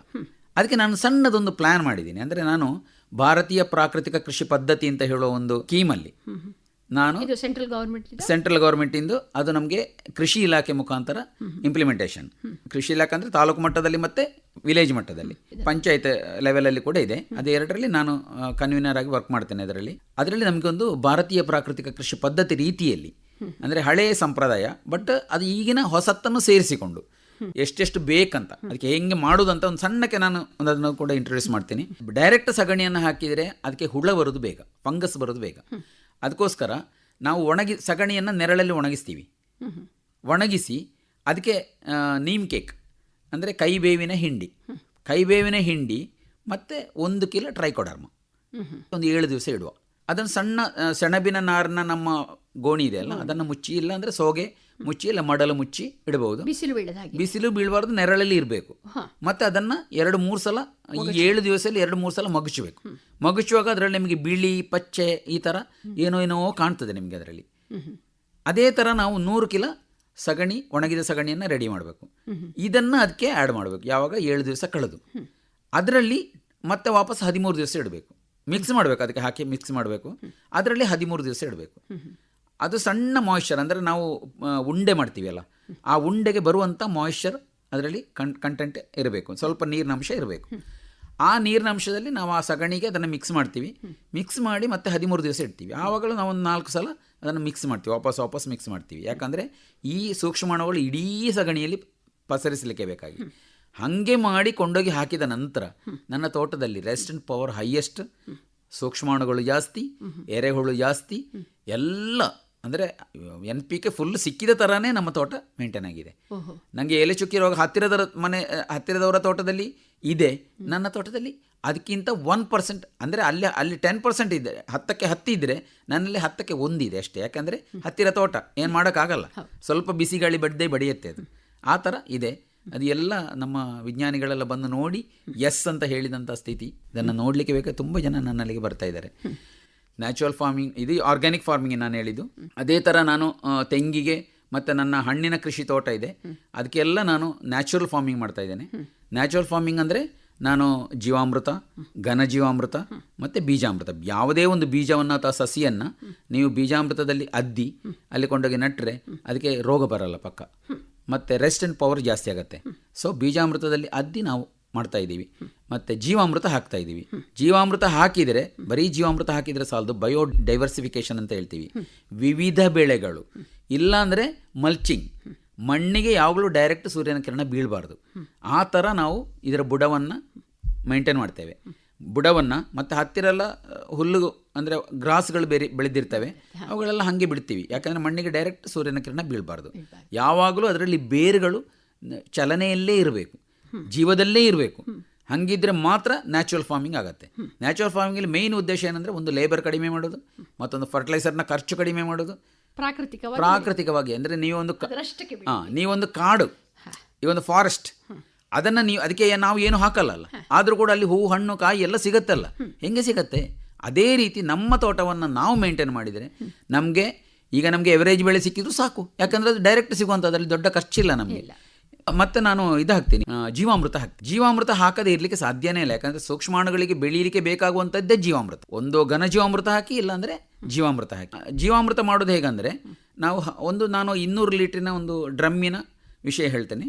ಅದರಲ್ಲಿ 10 kg ಸಗಣಿ, 10 kg ಸಗಣಿಯನ್ನು ಮೊದಲು ಕರಡಿಸಬೇಕು.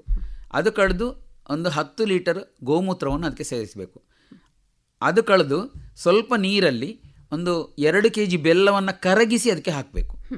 ನಂತರ ಅದು ಕಳೆದು ಸ್ವಲ್ಪ ದ್ವಿದಳ ಧಾನ್ಯದ ಹುಡಿ, ಯಾವುದು ಆಗುತ್ತೆ, ಕಡಲೆ ಹುಡಿ ಇಲ್ಲ ಕುಡು ಅದರ ಹುಡಿ ಇಲ್ಲ ಹಸರು ಹುಡಿ, ಎಂಥದ್ದು ಆಗುತ್ತೆ ನಿಮಗೆ, ಯಾವುದು ಸುಲಭದಲ್ಲಿ ಕಡಿಮೆ ಖರ್ಚಲ್ಲಿ ಸಿಗುತ್ತಾ ಆ ಹುಡಿ, ದ್ವಿದಳ ಧಾನ್ಯದ ಹುಡಿ ಆಗಿರಬೇಕು. 2 kg ಹಾಕಬೇಕು. ಅದನ್ನು ಕೂಡ ನೀವು ಡೈರೆಕ್ಟ್ ಅಪ್ಲೈ ಮಾಡಬಾರ್ದು, ಅದನ್ನು ಕರಡಿ ನಂತರ ಅಪ್ಲೈ ಮಾಡಬೇಕು. ಇಲ್ಲಾಂದರೆ ಅಲ್ಲಿ ಉಂಡೆ ಥರ ಬರುತ್ತೆ, ಅದೆಲ್ಲ ಹಂಗೆ ಇರುತ್ತೆ, ಅದು ಸೂಕ್ಷ್ಮಾಣುಗಳಿಗೆ ತಿನ್ನಲಿಕ್ಕೆ ಸಿಗಲ್ಲ. ಅದಷ್ಟನ್ನು ಹಾಕಿ ನಮ್ಮ ಭೂಮಿಯ ಮೇಲ್ಮಣ್ಣಲ್ಲಿ ಸೂಕ್ಷ್ಮಾಣುಗಳಿರುವಂಥದ್ದು ಜಾಸ್ತಿ. ಕಪ್ಪು ಮಣ್ಣು, ಕೆಂಪು ಮಣ್ಣಲ್ಲ. ನಾವು ಬರೆಯನ್ನು ತೆಗೆದು ಅದರೊಳಗೆ ಸುಕ್ಕ ಕೆಂಪು ಮಣ್ಣು ಹಾಕಿ ಗುಣ ಇಲ್ಲ. ಮೇಲ್ಮಣ್ಣಾಗಿರಬೇಕು. ಮೇಲ್ಮಣ್ಣಲ್ಲಿ ಸತ್ವಯುಕ್ತವಾದಂಥ ಕಪ್ಪು ಮಣ್ಣನ್ನು ಒಂದು ಹಿಡಿ. ನಮ್ಮಲ್ಲಿರೋ ಸೂಕ್ಷ್ಮಾಣುಗಳು ನಮ್ಮ ತೋಟದಲ್ಲಿ ನಮ್ಮ ಮಣ್ಣಲ್ಲಿ ಅವರೇ ವೃದ್ಧಿ ಆಗಬೇಕು. ಬೇರೆಯವರು ಬಂದರೆ ಅವ್ರು ಫೈಟ್ ಮಾಡ್ತಾರೆ. ಸೊ ಅದಕ್ಕೋಸ್ಕರ ಅಡ್ಜಸ್ಟ್ ಆಗುತ್ತೆ. ನಮ್ಮ ಅಟ್ಮಾಸ್ಫಿಯರಿಗೆ, ನಮ್ಮ ಪ್ರಕೃತಿಗೆ, ನಮ್ಮ ಮಣ್ಣಿಗೆ ನಮ್ಮ ಸೂಕ್ಷ್ಮಾಣುಗಳೇ ಆಗಬೇಕು. ಆ ಉದ್ದೇಶದಿಂದ ಒಂದು ಹಿಡಿ ಮಣ್ಣು ಇಷ್ಟನ್ನು ಹಾಕಿ ನಾವು ಅದನ್ನು ಕ್ಲಾಕ್ ವೈಸ್ ಆದರೆ ಕ್ಲಾಕ್ ವೈಸೇ ತಿರುಗಿಸಬೇಕು. ದಿವಸಕ್ಕೆ 2 ಸಲ, ಬೆಳಗ್ಗೆ ಒಮ್ಮೆ, ಸಂಜೆ ಒಮ್ಮೆ. ಅದು ಆ್ಯಂಟಿ ಕ್ಲಾಕ್ ವೈಸ್ ಆದರೆ ಆ್ಯಂಟಿ ಕ್ಲಾಕ್ ವೈಸೇ ನೀವು ಲಾಸ್ಟ್ವರೆಗೆ ತಿರುಗಿಸಬೇಕು. 1 ವೇ ಅಂದರೆ 1 ವೇ ಅಷ್ಟೇ. ಅದೇ ಥರ ನಾವು ಅದನ್ನು ಮೇಂಟೈನ್ ಮಾಡಿದರೆ ಆ ಸೂಕ್ಷ್ಮಾಣುಗಳಿಗೆ ಬೆಳೀಲಿಕ್ಕೆ ಒಳ್ಳೆಯದಾಗ್ತದೆ. ಇಲ್ಲಾಂದರೆ ಅವುಗಳು ಯುದ್ಧ ಮಾಡ್ತವೆ, ಅಲ್ಲಿ ಒಂದಕ್ಕೊಂದು ಡ್ಯಾಶ್ ಹೊಡಿತವೆ. ಅದು ಆಗಬಾರ್ದು. ಆ ಉದ್ದೇಶದಿಂದ ನಾವು ಕೋಲು ಕೊಂಡೋಗುವಾಗಲೇ ಅವರಿಗೆ ಗೊತ್ತಾಗಬೇಕು, ಕ್ಲಾಕ್ ವೈಸ್ ಹೋಗ್ತಾ ಇದೆ. ಆಗ ಅವರು ಅದೇ ರೀತಿಯಲ್ಲಿ ಅವರು ಟರ್ನ್ ಆಗ್ತಾರೆ. ಯಾವಾಗ ನಾವು clockwise anticlockwise ಎರಡನ್ನೂ ಯೂಸ್ ಮಾಡಿದರೆ ಅವರವರ ಒಳಗೆ ಪೆಟ್ಟುಗುಟ್ಟಾಗಿ, ಅಂದರೆ ಅವರವರು ಡ್ಯಾಶ್ ಆಗಿ ಅವರು ಹೊಡಿತವೆ. ಸುಮಾರು ಸೂಕ್ಷ್ಮಾಣುಗಳು ಸಾಯ್ತವೆ, ನಮ್ಗೆ ಕಣ್ಣಿಗೆ ಕಾಣಲ್ಲ, ಬಟ್ ಸಾಯ್ತವೆ. ಇದು ಪ್ರೂವ್ಡ್. 6 ದಿವಸ ತಿರುಗಿಸಬೇಕು. ಆವಾಗ ನಿಮ್ಗೆ ಅದರಲ್ಲಿ ಒಳ್ಳೆ ನೊರೆ ಅಂತೇಳಿ ಕಾಣ್ತದೆ ನೀವು ತಿರುಗಿಸುವ ಟೈಮಲ್ಲಿ. ಅದು ಸೂಕ್ಷ್ಮಾಣುಗಳು. ಅದು ಬರಲಿಲ್ಲ ಅಂದರೆ ನಿಮ್ಮ ಪ್ರಮಾಣ ಸರಿಯಿಲ್ಲ ಅಂತ ಲೆಕ್ಕ. 6 ದಿವಸ ನೀವು ತಿರುಗಿಸಿ 7ನೇ ದಿವಸ ನೀವು ಹಾಕ್ಲಿಕ್ಕೆ ಸ್ಟಾರ್ಟ್ ಮಾಡಬೇಕು. 1 ಲೀಟರಿಗೆ ಸ್ಟಾರ್ಟಿಂಗಲ್ಲಿ ರಾಸಾಯನಿಕ ಗೊಬ್ಬರ ಉಪಯೋಗ ಮಾಡುವವರು 5 ಲೀಟರ್ವರೆಗೆ ನೀರು ಹಾಕುವ. ಇಲ್ಲ ಅಂದರೆ ನಿಮಗೆ ನೀವು ಉಪಯೋಗ ಮಾಡಿ ಒಂದು 4 ವರ್ಷ ಕಳೀತಂತಾದರೆ, ಇದನ್ನು ಉಪಯೋಗ ಮಾಡಿಕೊಂಡೇ ಇದ್ದೀರಿ ಅಥವಾ ಆರ್ಗ್ಯಾನಿಕ್ ಕೃಷಿಯಲ್ಲೇ ಇದ್ದೀರಿ ಅಂತಾದರೆ 1 ಲೀಟರಿಗೆ 10 ಲೀಟರ್ವರೆಗೆ ಯೂಸ್ ಮಾಡುವ ನೀರು. ಅಷ್ಟು ಡೈಲ್ಯೂಟ್ ಮಾಡಿದರೂ ಕೂಡ ಸೂಕ್ಷ್ಮಾಣುಗಳು ವೃದ್ಧಿ ಆಗುತ್ತೆ. ಅದನ್ನು ನೀವು 2 ದಿವಸ ಒಳಗೆ ಮುಗಿಸಬೇಕು. ಇಲ್ಲಾಂದರೆ ಅದರಲ್ಲಿ ಹುಳ ಆಗುತ್ತೆ. ಹುಳ ಆದರೆ ನಿಮ್ಮ ಸೂಕ್ಷ್ಮಾಣುಗಳು ಹೋಯ್ತಂತ ಲೆಕ್ಕ. ಮತ್ತೆ ನೀವು ಹಾಕಿ ಪ್ರಯೋಜನ ಇಲ್ಲ. ಮತ್ತೆ ಹಾಕುವಾಗ ನೀವು ಇಡೀ ಬುಡಕ್ಕೆ ತಳೆದು ಹಾಕೋದಲ್ಲ, ಟ್ರೆಂಚ್ ಮಾಡಬೇಕು. ಅಂದರೆ ಒಂದೇ ಕಡೆ ಹೊಟ್ಟೆ ತೆಗೆದು ಹಾಕೋದಲ್ಲ, ಆ ಮಣ್ಣಲ್ಲಿ ಮಣ್ಣಿಗೆ ನೀವು ಎರಿಯುವಾಗ ತನ್ನಷ್ಟಕ್ಕೆ ಕೆಳಗೆ ಹೋಗಬೇಕು. ಅಂಥ ಸಿಚುವೇಶನ್ ಬರುವಲ್ಲಿವರೆಗೆ ಜೀವಾಮೃತವನ್ನು ಹಾಕಬೇಕು ನಿಮ್ಮ ತೋಟಕ್ಕೆ. ನಿಮ್ಮ ಮಣ್ಣು ಸಾಫ್ಟ್ ಅಂದರೆ ಅಷ್ಟು ಮೃದುವಾಗಿರಬೇಕು. ಹಾಗಿದ್ರೆ ಮಾತ್ರ ಅದರಲ್ಲಿ ಸೂಕ್ಷ್ಮಾಣುಗಳು ಇದೆ ಅಂತ ಲೆಕ್ಕ. ಮತ್ತು ಅದರಲ್ಲಿ ನಿಮಗೆ ಯಾವುದು ತೇವಾಂಶವನ್ನು ಹಿಡಿಯುವ ಸಾಮರ್ಥ್ಯಕ್ಕೆ ಬರುತ್ತೆ. ಎರೆಹುಳು ಮೇಲೆ ಬರುತ್ತೆ. ಇಲ್ಲಾಂದರೆ ಎರೆಹುಳು ಒಂದು ಮೀಟರ್ ಅಡಿಯಲ್ಲಿ ಹೋಗಿ ಕೂತ್ಕೊಳ್ತದೆ. ಸೂಕ್ಷ್ಮಾಣುಗಳು ವೃದ್ಧಿಯಾದಾಗ ಎರೆಹುಳು ಮೇಲೆ ಬಂದು ನೀವು ಕೊಟ್ಟದನ್ನೆಲ್ಲ ತಿಂದು ಹುಡಿ ಮಾಡಿ ಬೇರಿಗೆ ಕೊಡುವಂಥ ಕೆಲಸವನ್ನು ಮಾಡುತ್ತೆ. ಅದುವೇ ನೀವು ಘನಜೀವಾಮೃತ ಮಾಡಿ ಅದನ್ನು 6 ತಿಂಗಳು ಬೇಕಾದರೂ ಇಡ್ಬೋದು, 1 ವರ್ಷ ಬೇಕಾದರೂ ಇಡ್ಬೋದು, ಅಥವಾ ಎಲ್ಲಿ ಕೊಂಡೋಗ್ಬೋದು. ಘನಜೀವಾಮೃತ ಅಂದರೆ ಈಗ ನಾನು ಪ್ರಪೋರ್ಷನ್ ಹೇಳ್ತೇನೆ, 400 kg ಸಗಣಿ, ಅದಕ್ಕೆ ನಿಮಗೆ ಒಂದು 2 ರಿಂದ 4 ಲೀಟರ್, ಅಂದರೆ ಆ ಸಗಣಿಯನ್ನು ರಾಶಿ ಹಾಕಿ, ಹಸಿ ಸಗಣಿ ಫ್ರೆಶ್ ಸಗಣಿ ಆಗಬೇಕು, ರಾಶಿ ಹಾಕಿ ಅದರಲ್ಲಿರೋ ಕಸ ಎಲ್ಲ ತೆಗಿಬೇಕು, ಕೈಯಲ್ಲಿ ಹುಡಿ ಮಾಡಿ ಅದರ ಕಸಗಳನ್ನೆಲ್ಲ ತೆಗೆದು ಬಿಸಾಡಬೇಕು. ಬಿಸಾಡಿ ನಂತರ ಅದೊಂದು ಪಾಕ ಬರಬೇಕು, ಉಂಡೆಗೆ ಬರಬೇಕು. ಆ ಉಂಡೆಗೆ ಬರಬೇಕಾದ್ರೆ ಸ್ವಲ್ಪ ಅದಕ್ಕೆ ಏನಾದರೂ ಸೇರಿಸಬೇಕು. ಅದು ಗೋಮೂತ್ರ ಆಗಿದೆ. 2 ರಿಂದ 4 ಲೀಟರ್, ಅದಕ್ಕೆ ಎಷ್ಟು ಬೇಕೋ ಅಷ್ಟು. ನಾವು ಹಿಟ್ಟು ಕಲಿಸೋ ಥರ, ನಾವೀಗ ಮೈದಾ ಹಿಟ್ಟೆಲ್ಲ ಕಲಿಸ್ತೇವಲ್ಲ, ಅದು ಚಪಾತಿಗೆಲ್ಲ ಕಲಿಸೋ ಥರ, ಆ ಥರ ನಾವು ಅದಕ್ಕೆ ಗೋಮೂತ್ರವನ್ನು ಸೇರಿಸಬೇಕು. ಸೇರಿಸಿ ಒಂದು ಪಾಕ ಆದ ನಂತರ ಅದಕ್ಕೆ ಒಂದು 2 kg ದ್ವಿದಳ ಧಾನ್ಯದ ಹುಡಿ, 2 kg ಬೆಲ್ಲದ ಹುಡಿ, 1 ಹಿಡಿ ಮಣ್ಣು ಅಷ್ಟನ್ನು ಹಾಕಿ ನೀವು ಅದನ್ನು ಉಂಡೆ ಥರ ಮಾಡಿಕೊಂಡು ನೆರಳಲ್ಲಿ ಒಣಗಿಸಿ 1 ವಾರ ಕಳೆಯುವಾಗ ಸಾಧಾರಣ ಹೊರಗೆ ಒಂದು ಕವರ್ ಬಂದು ಅದು ಒಣಗಿದ ಥರ ಇರುತ್ತೆ. ಒಳಗೆ ಮಾಯ್ಶ್ಚರ್ ಇರುತ್ತೆ. ಎಲ್ಲ ಸೂಕ್ಷ್ಮಾಣುಗಳು ಸುಪ್ತಾವಸ್ಥೆಯಲ್ಲಿ ನಿದ್ರೆ ಮಾಡ್ಕೊಂಡಿರ್ತವೆ ಅದರೊಳಗಡೆ. ಯಾವಾಗ ನೀವು ಹುಡಿ ಮಾಡಿ ಭೂಮಿಗೆ ಕೊಡ್ತೀರಾ ಆವಾಗ ಅಲ್ಲಿ ವೃದ್ಧಿ ಆಗುತ್ತೆ. ಅದು ಪ್ರತಿ ಗಂಟೆಗೆ ಡಬಲ್ ಹಾಕೊಂಡು ಹೋಗುತ್ತೆ. ಅದು ಅಷ್ಟು ಕೆಪಾಸಿಟಿ ಇದೆ ಈ ಸೂಕ್ಷ್ಮಾಣುಗಳಿಗೆ. ಪ್ರತಿ ಗಂಟೆಗೆ, ಅಂದರೆ ಗದ್ದೆ ಬೇಸಾಯ ಎಲ್ಲ ಮಾಡುವವರಿಗೆ ಅದಕ್ಕೆ ಬಿಕ್ಕಿಕೊಂಡು ಹೋದ್ರೆ ಸಾಕು ಗದ್ದೆಗೆ. ಇದನ್ನೆಷ್ಟು ಸಮಯ ಇಡ್ಬೋದು ನಾವು? 6 ತಿಂಗಳಿಂದ 1 ವರ್ಷವರೆಗೆ ಇಡ್ಬೋದು. ಅಥವಾ ನಿಮಗೆ ಎಲ್ಲಿಗಾದ್ರೂ ತಗೊಂಡು ಹೋಗ್ಬೇಕಂತಾದ್ರೆ ಈ ಘನಜೀವಾಮೃತವೇ ಬೆಸ್ಟ್. ಮತ್ತು ಅದೇ ರೀತಿ ನಾವು ಈ ಬೀಜವನ್ನು ಬಿತ್ತನೆ ಮಾಡಬೇಕಾದ್ರೆ ಬೀಜಾಮೃತ ಅಂತ ಒಂದು ಮಾಡ್ತೀವಿ. ಆ ಬೀಜಾಮೃತದ್ದು ನಾನೊಂದು ಸಣ್ಣಗೊಂದು ಹೇಳ್ತೀನಿ. ಒಂದು 10 kg ಸಗಣಿ, 2 ಲೀಟರ್ ಗೋಮೂತ್ರ, 5 ಗ್ರಾಮ್ ಕುಮ್ಮಾಯ, ಸುಣ್ಣದ ಹುಡಿ, ಮತ್ತೆ 1 ಹಿಡಿ ಮಣ್ಣು, ಇಷ್ಟೇ ಬೇಕಾಗೋದು. ಅದಕ್ಕೆ 10 kg ಸಗಣಿಯನ್ನು ಒಂದು ಬಟ್ಟೆಯಲ್ಲಿ ಕಟ್ಟಿ ನೇಲಿಸಬೇಕು. 9 ಲೀಟರ್ ನೀರಲ್ಲಿ ಅದನ್ನು ನೇಲಿಸಿ 24 ಗಂಟೆ ಇಡಬೇಕು. ಅದೇ ಥರ 1 ಲೀಟರ್ ನೀರಲ್ಲಿ ನೀವು ಸುಣ್ಣವನ್ನು ನೀವು ಅದೇ ಥರ ಬಟ್ಟೆಯಲ್ಲಿ ಕಟ್ಟಿ 1 ಲೀಟರ್ ನೀರಲ್ಲಿ ಇಡಬೇಕು. ಅದು 24 ಗಂಟೆ ಇಡಬೇಕು. ನಂತರ 24 ಗಂಟೆ ಕಳೆದ ಈ ಸಗಣಿ ನೀರು ಅದನ್ನು ಹಿಂಡಬೇಕು. ಹಿಂಡಿ ಅದರಲ್ಲಿರುವ ಯಾವುದೇ ಕಸ ಕಡ್ಡಿಗಳಾಗಲಿ ಅಥವಾ ಅದರ ಪುಂಟೆ ಅಂತ ಹೇಳ್ತೀವಿ ನಾವು, ಹಾಗೆ ಹಿಂಡಿ ಅದರ ಕಂಪ್ಲೀಟ್ ಎಸೆನ್ಸ್ ಬಿಟ್ಟ ನಂತರ ನೀವು ಅದಕ್ಕೆ ಈ 1 ಲೀಟರ್ನ ಆ್ಯಡ್ ಮಾಡಬೇಕು. 1 ಲೀಟರ್ ನಾವು ತೆಗೆದಿಟ್ಟಿದ್ದೇವೆ ಅಲ್ಲ ಸುಣ್ಣದ್ದು ನೀರು, ಅದನ್ನು ಆ್ಯಡ್ ಮಾಡಬೇಕು. ಅದನ್ನು ಸೇರಿಸಬೇಕು. ಅದನ್ನು ಸೇರಿಸಿ ಅದಕ್ಕೆ 2 ಲೀಟ್ರ್ ಗೋಮೂತ್ರ ಹಾಕಬೇಕು. ನಂತರ 1 ಹಿಡಿ ಮಣ್ಣನ್ನು ನಾವು ಸಗಣಿಯೊಟ್ಟಿಗೆ ಕಲಸಿ ಇಡಬೇಕು. ಆ 1 ಹಿಡಿ ಮಣ್ಣನ್ನು, ಅಲ್ಲದ್ರೆ ಮಣ್ಣಿನಲ್ಲಿರೋ ಕಸಗಡ್ಡಿಗಳು ಕೂಡ ನಮಗೆ ಇದಕ್ಕೆ ಬರುತ್ತೆ. ಸೊ ಅದಕ್ಕೋಸ್ಕರ ಅದನ್ನು ನಾವು ಸಗಣಿಯಲ್ಲಿ ಈ 10 ಕೆಲ ಸಗಣಿ ಒಟ್ಟಿಗೆ ಕಲಸಿ ಇಟ್ಟರೆ ಅದು ಅಲ್ಲಿಯೇ ನೀರಾಗಿ ಅದಕ್ಕೆ ಸಿಗತ್ತೆ. ಅಲ್ಲಿ ಸೂಕ್ಷ್ಮಾಣುಗಳು ಅದಕ್ಕೆ ಹೋಗುತ್ತೆ. ಹೀಗೆ ಮಾಡಿದಂಥ ಪಾಕವನ್ನು ನೀವು ಈಗ ಯಾವುದೇ ಬೀಜಕ್ಕನುಸರಿಸಿ, ಅಂದರೆ ಒಳ್ಳೆ ದಪ್ಪ ಗಟ್ಟಿ ಇರುವಂಥ ಬೀಜವನ್ನು 1 ದಿವಸ ಇಡಬೇಕು. ಮತ್ತೆ ಸಾಫ್ಟ್ ಇರುವಂತ, ಅಂದ್ರೆ ಈಗ ಅಳಸಂಡೆ ಎಲ್ಲ ಇದೆಲ್ಲ ಅಂಥದ್ದೆಲ್ಲ 1 ಗಂಟೆ ಮುಳಿಸಿ ಇಟ್ಟರೆ ಸಾಕು. ಬೀಜೋಪಚಾರ ಮಾಡುವಂಥದ್ದು. ಭತ್ತವನ್ನು ಮಾಡ್ಲಿಕ್ಕಾಗತ್ತೆ. ಭತ್ತವನ್ನು ಕೂಡ ನೀವು ಅದರೊಳಗಡೆ ನೀರಲ್ಲಿ ಮುಳುಗಿಸುವ ಬದಲು ಅದರೊಳಗಡೆ ಮುಳುಗಿಸಿ ಇಟ್ಟು ನೀವು ಕಟ್ಟಿ ಇಟ್ಟರೆ ಅದು ಬರುವುದು ಹೆಂಗೆ ನೋಡಿ ನೀವು, ಹಸಿರಾಗಿ ಬರುತ್ತೆ. ಅಂದರೆ ಅದರಲ್ಲಿ 2 ಪವರ್ ಇದೆ. ಒಂದು ರೆಸಿಸ್ಟೆಂಟ್ ಪವರ್, ಮತ್ತೊಂದು ಈ ಎಲ್ಲ ಇಂಗ್ರೀಡಿಯೆಂಟ್ಸ್ ಬಂದು ಅದಕ್ಕೆ ಒಂದು ಕವರ್ ಬರುತ್ತೆ. ಅದು ಸೂಕ್ಷ್ಮಾಣುಗಳ ಕವರ್ ಆಗಿರುತ್ತೆ. ಅಂದರೆ ಈ ಬೀಜ 99% ಕೂಡ ಹುಟ್ಟುತ್ತೆ. ಬಾಕಿ ಇರೋದ್ರಲ್ಲಿ ನಿಮಗೆ ಒಂದು 50% ಹುಟ್ಟುದು, 50% ಹಂಗೆ ಹೋಗುತ್ತೆ. ಇನ್ನು ನೀರಿನ ವಿಚಾರಕ್ಕೆ ಬಂದರೆ, ಇವಿಷ್ಟೆಲ್ಲ ಬೆಳೆಯುವಾಗ ಇದಕ್ಕೆ ನೀರಿನ ಪೂರೈಕೆ ಹೇಗೆ ಮಾಡ್ತೀರಿ? ಮೊದಲು ನಮ್ಮಲ್ಲಿ ಮದಕ್ಕ ಅಂತೇಳಿ ಒಂದಿದೆ. ಅಂದರೆ ಮೊದಲಿನ ಪೂರ್ವಜರು ಉಂಟು ಮಾಡಿದಂಥ ಗುಡ್ಡದಿಂದ ಬರುವ ನೀರನ್ನು ಒಂದು ಸ್ಥಳದಲ್ಲಿ ಶೇಖರಣೆ ಮಾಡಿಕೊಂಡು, ಆ ಶೇಖರಣೆ ಮಾಡಿದಲ್ಲಿಂದ ನಾವು ದಂಬೆ ಮುಖಾಂತರ, ತೊಯ್ದಂಬೆ ಅಂತ ಹೇಳ್ತೀವಿ ನಾವು, ಆ ದಂಬೆ ಮುಖಾಂತರ ತಗೊಂಡು ಬಂದು ದಂಡೆ ಮಾಡ್ಕೊಂಡು ಬಂದು ಕಿಳ್ಳಿಯಲ್ಲಿ ನಾವು ಸೇಚನೆ ಮಾಡ್ತಾ ಇದ್ವಿ. ಇವಾಗ ನಾವೀಗ ಸ್ಪ್ರಿಂಕ್ಲರನ್ನು ಅಳವಡಿಸಿದ್ದೀವಿ ತೋಟಕ್ಕೆ. ಅಡಿಕೆ ತೋಟದ ವಿಚಾರ ಹೇಳೋದು ನಾನು. ಅಂದರೆ ಆ ಮದಕ್ಕ ಅಂತ ಹೇಳುವಲ್ಲಿಂದ ನಾವು ಪೈಪಿನ ಮುಖಾಂತರ ನಮ್ಮ ಕೊಳಕ್ಕೆ ಹಾಕಿ ಅಲ್ಲಿಂದ ಯೂಸ್ ಮಾಡ್ತೀವಿ. ಮತ್ತೊಂದು ಹೊರತೆ ಇದೆ, ಒಂದು ದೊಡ್ಡ ಕೊಳ ಇದೆ.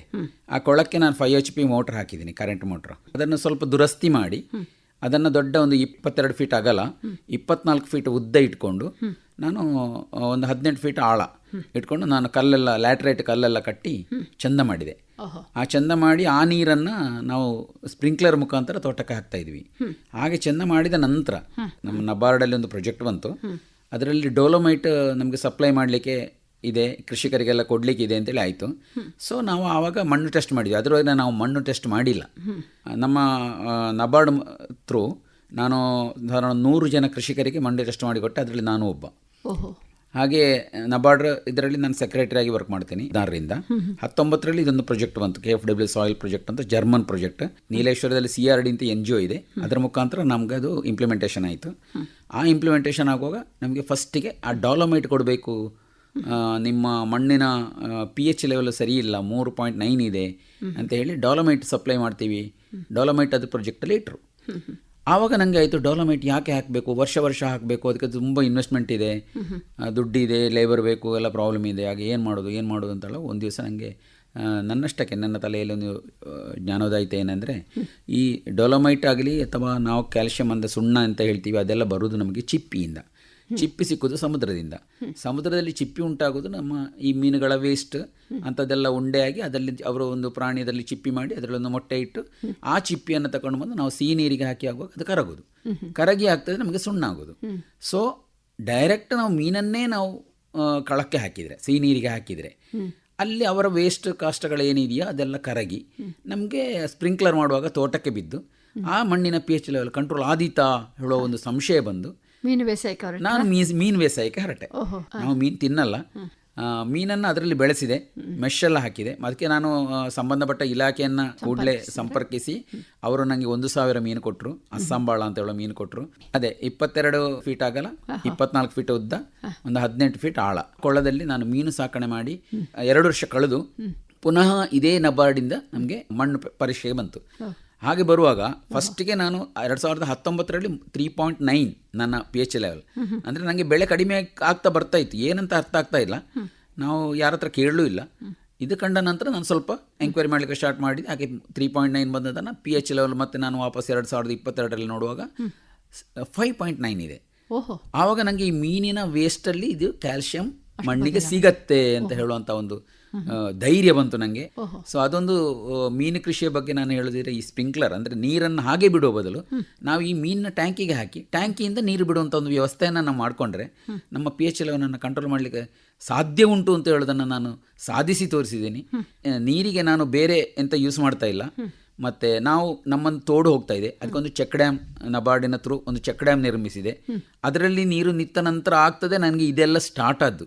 ನೀರಿನ ಸಂರಕ್ಷಣೆ ಮಾಡಿ ಆ ಒಂದು ಮದಕವನ್ನು ರಿನೋವೇಷನ್ ಮಾಡಿದ್ದೇವೆ. ಅದರಲ್ಲಿರೋ ಕೆಸರೆಲ್ಲ ತೆಗೆದು ರಿನೋವೇಷನ್ ಮಾಡಿದ್ವು. ಅದು ಕೊರೋನಾ ಸಮಯದಲ್ಲಿ ನಾವು ಅದೇ ವರ್ಕ್ ಮಾಡಿದ್ದು, ನಮ್ಮ ಊರವರೆಲ್ಲ ಸೇರಿಕೊಂಡು. ಮತ್ತು ಚೆಕ್ ಡ್ಯಾಮ್ ನಿರ್ಮಿಸಿದೆ. ಮತ್ತು ನನ್ನ ಇಳಿಜಾರು ಗುಡ್ಡ ಇದೆ, ಒಂದು 60 ಡಿಗ್ರಿ ಟು 80 ಡಿಗ್ರಿವರೆಗೆ ಇರುವಂಥ ಇಳಿಜಾರು ಗುಡ್ಡ ಇದೆ. ಆ ಗುಡ್ಡದಲ್ಲಿ 1.5 ಎಕರೆಯಲ್ಲಿ ನಾನು ಪ್ಲ್ಯಾಟ್ಫಾರ್ಮ್ ತೆಗೆದೆ. ಅದರಲ್ಲಿ ನನಗೆ ಒಂದು 6 ಫೀಟ್ ಅಗಲಕ್ಕೆ ನೀರು, ಮಳೆ ನೀರು ತೋಡಿಗೆ ಹೋಗಿ ಅಲ್ಲಿಂದ ಸಮುದ್ರಕ್ಕೆ ಹೋಗ್ತಾ ಇತ್ತು. ಸೊ ಆ ನೀರನ್ನು ಸಂರಕ್ಷಣೆ ಮಾಡಲಿಕ್ಕೆ ಮತ್ತು ಮಣ್ಣು ಸವಕಳಿಯನ್ನು ನಿಲ್ಲಿಸಲಿಕ್ಕೆ ಬೇಕಾಗಿ ನಾನು ಅದರಲ್ಲಿ ಫುಲ್ ಪ್ಲಾಟ್ಫಾರ್ಮ್ ತೆಗೆದು ಅದರಲ್ಲಿ ಹಣ್ಣಿನ ಗಿಡಗಳನ್ನು ಹಾಕಿ ನಾನು ಸಂರಕ್ಷಣೆ ಮಾಡಿದೆ. ಅದಕ್ಕೆ ಕೂಡ ನಾನು ಸಾವಯವ ಅಂದರೆ ನ್ಯಾಚುರಲ್ ಫಾರ್ಮಿಂಗಲ್ಲಿ ಮಾತ್ರ ಅದನ್ನು ಬೆಳೆಸ್ತಾ ಇದ್ದೀನಿ. ಅದು ಯಾವ ರೀತಿ? ಅದು ಪ್ಲಾಟ್ಫಾರ್ಮ್ ಮಾಡಿ, ನಾವು ರಬ್ಬರ್ ತೋಟ ಮಾಡ್ತೀವಲ್ಲ ಅದೇ ಥರ ಪ್ಲಾಟ್ಫಾರ್ಮ್ ಮಾಡಿ ಒಂದು ಸಸಿ ನಡಬೇಕಾದ್ರೆ ಒಂದು ಹೊಂಡ ತೆಗೆಯುವಾಗ JCB ಕೈಯಲ್ಲಿ 2.5 ಫೀಟ್ ಅದು ಹೊಂಡ ಆಗುತ್ತೆ. ಅಷ್ಟು ಮಣ್ಣನ್ನು ತೆಗೆದು ಮೇಲೆ ಇಟ್ಟು ಮತ್ತು ಅದರಿಂದ ವಾಪಸ್ ಪುನಃ 2.5 ಫೀಟಿನ ಮಣ್ಣನ್ನು ತೆಗೆದು ಹೊರಗೆ ಬಿಸಾಡಿ ಈ ಮೇಲ್ಮಣ್ಣನ್ನು ವಾಪಸ್ ಅದಕ್ಕೆ ತುಂಬಿಸಿ ಅದರಲ್ಲಿ ಒಂದು ಫೀಟಿನಷ್ಟು ಹೊಂಡ ಮಾಡಿ ಅದಕ್ಕೆ ಅಲ್ಲಿ ನಾನೇನು ಮಾಡಿದೆ ಅಂದರೆ ಸ್ವಲ್ಪ ಡೋಲೋಮೈಟ್ ಯೂಸ್ ಮಾಡಿದೆ. ಯಾಕಂದರೆ ಫಸ್ಟಿಗೆ ನಮಗೆ ಅದರಲ್ಲಿ ಇರುವಂಥ ಕ್ರಿಮಿಗಳು ನಾಶ ಆಗಬೇಕು.